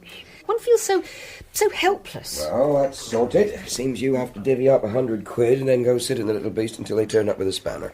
Look, Mummy, I'll pay. No, you won't, darling. Well, it was my fault. At your age, you can hardly be blamed for fascism. Besides, I can't afford to lend you £100. I reckon we should get on with it, whoever's paying. I'll go round there, no problem. No, Nick will be here in a moment. He can go. We both will. Such gallantry. So many pressed men volunteered. Good Lord, Henry. Oh, dear heart, do not sneak up on me like that. I'm far too old for grandmother's footsteps. It's nice to see you, but... Well, I've come to the party. What party? Uncle Hen's got a friend here, haven't you? Most certainly. Polly, where's Dougal? How should I know? You work for him. Kay's looking in the main hall. Do you mind scouting in the foyer and the side rooms? Can't you page him? One does not page senior members of the party, darling. You should know that. Our minds are elsewhere at the moment, dear boy. Mary has been clamped. Actually, it was the car, not me. Oh, right. Polly, would you please? don't you care about Mummy's car? Well, certainly, but at least we know where it is. My immediate concern is Dougal. I don't know where he is, and I need to. Thank you, Charles. May I be of moderate assistance, dear boy? Very kind, old man. No, thank you. Polly? Yes, all right. I'll give you a hand, love. No, I want a word with you, Tom. Can we go up to my room? Oh, right you are. Anything special, is it, then? When you're ready. Right, well, lead on, Macduff. See you later, children. What's all that about? It's about your father. Oh, dear. What's all this about going up to his room? Have you separate rooms? As a matter of fact, yes. Why? He's party chairman this year. He said our room would be like Piccadilly Circus. Separate rooms, spare me the constant visitors. Well, that seems very considerate of the dear boy. Very convenient, more like. Ah. No, Henry. I think one of your oh dears would be more appropriate. There's a big blast on... Of course, I quite see that the PM would wish me to leak important policy changes, don't you? He didn't say anything about number 10. I rather got the impression that it was all his own work. Charles is very clever, but I have no doubt where the original idea came from. The Bombardier and I have an understanding. You try to get back into Cabinet, he keeps his foot against the door, yes? Speculation. Very funny. Look, if I really can't understand why you hang around. You're far too superior at times. You make it easy. Now stop being so sensitive and dig out your sense of humour. Okay, cheers. I'm not sure I can survive a week of this place with a straight face. All done then, Chief. I reckon that'll be all over the 6 o'clock. Excellent. Well done, Nick. I'm glad someone's on the ball. What was that about speculation? Some story doing the rounds about cabinet reshuffle. I thought it was best to say could well be. Well, the way the dream machine's running, the messengers will be delivering the red boxes before number 10's even made up its mind. Thought that was the gig. We make up their minds for them. It doesn't quite work that way, Nick. Prime ministers have more power than the hangman. Well, hardly life and death. On a bad day it is. No job, no power, no status, no chance. Of what? Of power, of course. Tell me, what's this party we're invited to? It sounds very American. Well, Paul and I thought we'd have a party. Is that it? Yeah, we thought tomorrow morning. Breakfast party. Come as you are, eh? What's it for? Seemed a good idea. Oh. Now, don't worry, Chief. We're paying. It's not on expenses. Oh, that sounds very nice. Of course we'll come, won't we? Who else have you invited? Just friends. Family, you two, and Tom. Well, in that case, I have a feeling you may be one short. It would simply have been good form to tell me, not Mary. Oh, it's nothing to do with form, my lover. Came out in passing. With Mary. That's right. Not on. Oh, that's what pokes you, isn't it? Fact that it was Mary. I think you overrate your personality, Tom. No, not that it was Mary. The fact that you didn't have the decency to come to me, to tell me what was on your mind. We are colleagues, remember? Oh, that depends on your definition. In my book, a colleague's someone on the same team in the same college of thieves or saints, depending on which way you're playing it. I prefer somewhere in between. But yes, that's my point. On the same side. Let's not argue. Just as I said, I reckon I've been taken for a bit of a ride. Hardly, old man. We made it clear what the job was. Agreed, but deputy chairman of the party is still deputy chairman, not corporal of the hut. You've been taken into my confidence. Every time there was a crappy job to do, so I was. That's not the point. I'm not complaining.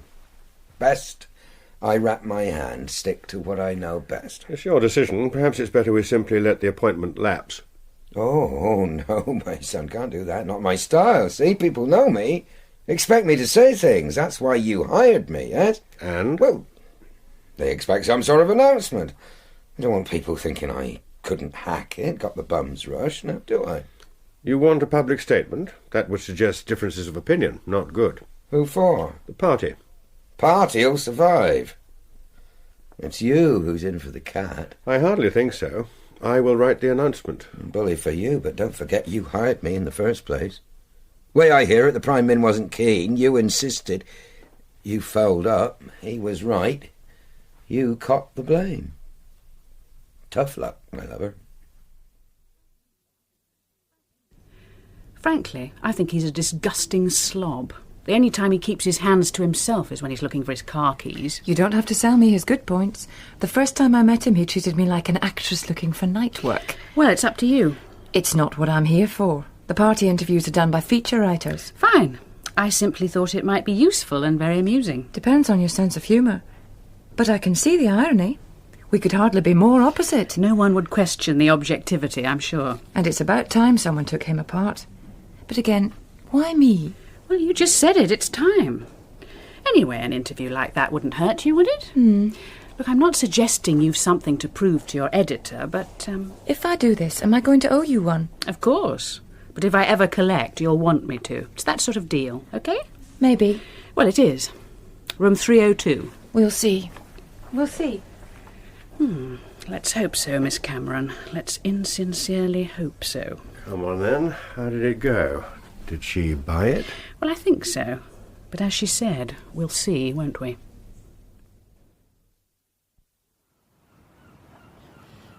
So, tell me what you think of young Nick. An agreeable lad, likeable. Polly clearly shares my sentiment. So it seems. It's rather a surprise. We know nothing about his family or anything. Is that anything any longer? Of course. It's all very well people saying these things don't matter, but if they're thinking of marrying... Are they? Apparently. Well, one should at least have met the parents. That would be very proper. A few things are. You would not object?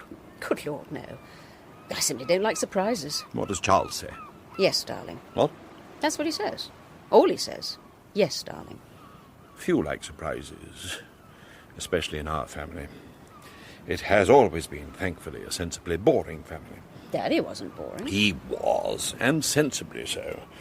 The art is to be boring, perhaps, but never to be bored.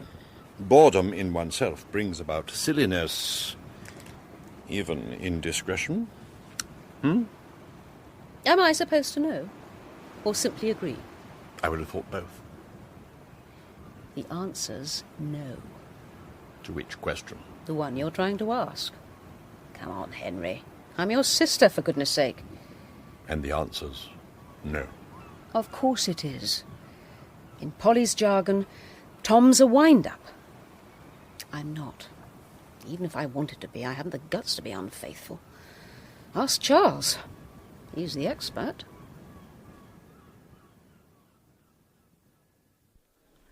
I hope you're convinced now. Impressed? You're such a cynic. Oh, I wonder where that comes from. All right, so you've been given a couple of advanced titbits from the Prime Minister's speech. That doesn't make you Chancellor by Christmas. I know the signs. I know what's in the back of his mind. Not very much, if economists are to be believed. Oh, stop it, Kay. Accept it for what it is. We've successfully leaked my speech with hints that it reflects new thinking. Which it doesn't. Well, they don't know that. I get onto breakfast telly, which reminds me, I must get an early night. Oh, ducky. That's when I drop the big hint that the PM is about to make a policy announcement along these lines, OK? Go on. All the opposition bluster and bleat because it has to be true. Then we get to the speech the bombardier makes the policy change, but at a tangent. They look foolish. He gets the brownie points, and you? What do you get? A red box. Well, as long as it works. Oh, hello. Where have you been hiding? Hi, Chief. Had to get the jam jar out of the pound. Anything doing? Yes, you are. Come with me. I've got a job for you. I must say, hardly a surprise, is it? Oh, I didn't know. Thought it was all Bisto. You would. Anyway, here it is. Reads like a Sunday school certificate if you ask me. But that's what Sir Charles wrote. Yeah, let me see. Invaluable contribution to the party. Need to get back to the distinguished role in publishing. Leaves the post with regret and our good wishes. R-I-D-D-A-N-C-E. Careful, Rose. This is a fan. Right. He's been magic. Different, but he's done a lot in 6 months. To whom? Oh, you want me to give it to him? No, you've enough to do. Nick, you're his friend. Would you run it up to him? Sir Charles promised him a copy before it was released. Oh, I don't know where you'll find him. He was here an hour ago. Seems to have vanished. He'll be in his room. He said he was having a nap before the evening session. Will that be all right, then? Absolutely. Off you go. Room 302.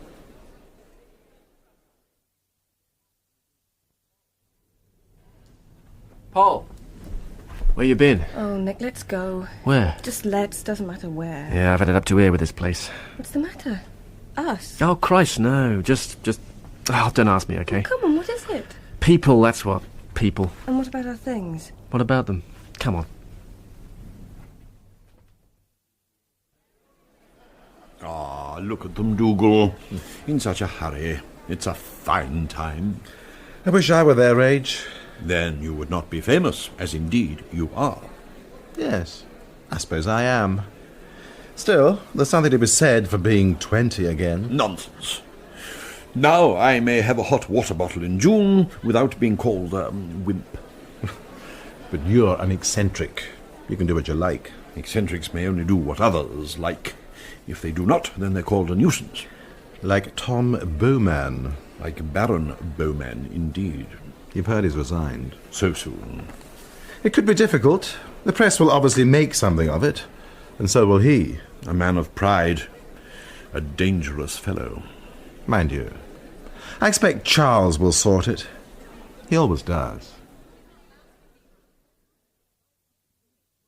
Nick was brilliant. Right on cue. The outer door was open. In he marched. Usual Nick. He told you this? Of course, he was very upset. Go on. Well, there they were. They weren't. Oh, good God, no. From what I gathered, our poor Miss Cameron was about to make tracks before Bowman thought they should be. Oh, I see. All Nick saw was a stretch of very long thigh climbing off the sofa and Bowman with his jacket off. What did he do? Who, Bowman? No, Nick. Well, in his words, had it away on his toes. Well, it worked. Cheers. Yes. Cheers. You look fed up. I shouldn't feel sorry for them. No, I suppose not. Oh, come on, Charles. She's a big girl, in more ways than one. And Bowman's shut up. Bragging about his bedroom life is one thing. Disgracing the party is another. Well, he didn't really. We know that. Oh, excuse me. I suppose it was right. Yes, of course it was. Oh, it's you. Hello, you better come in.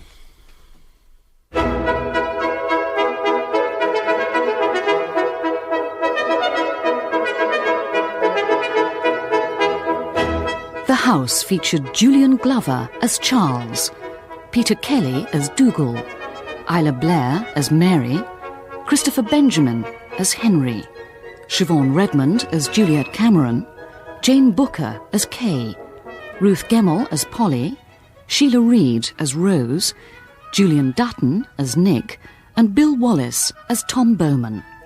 The producer was Neil Cargill.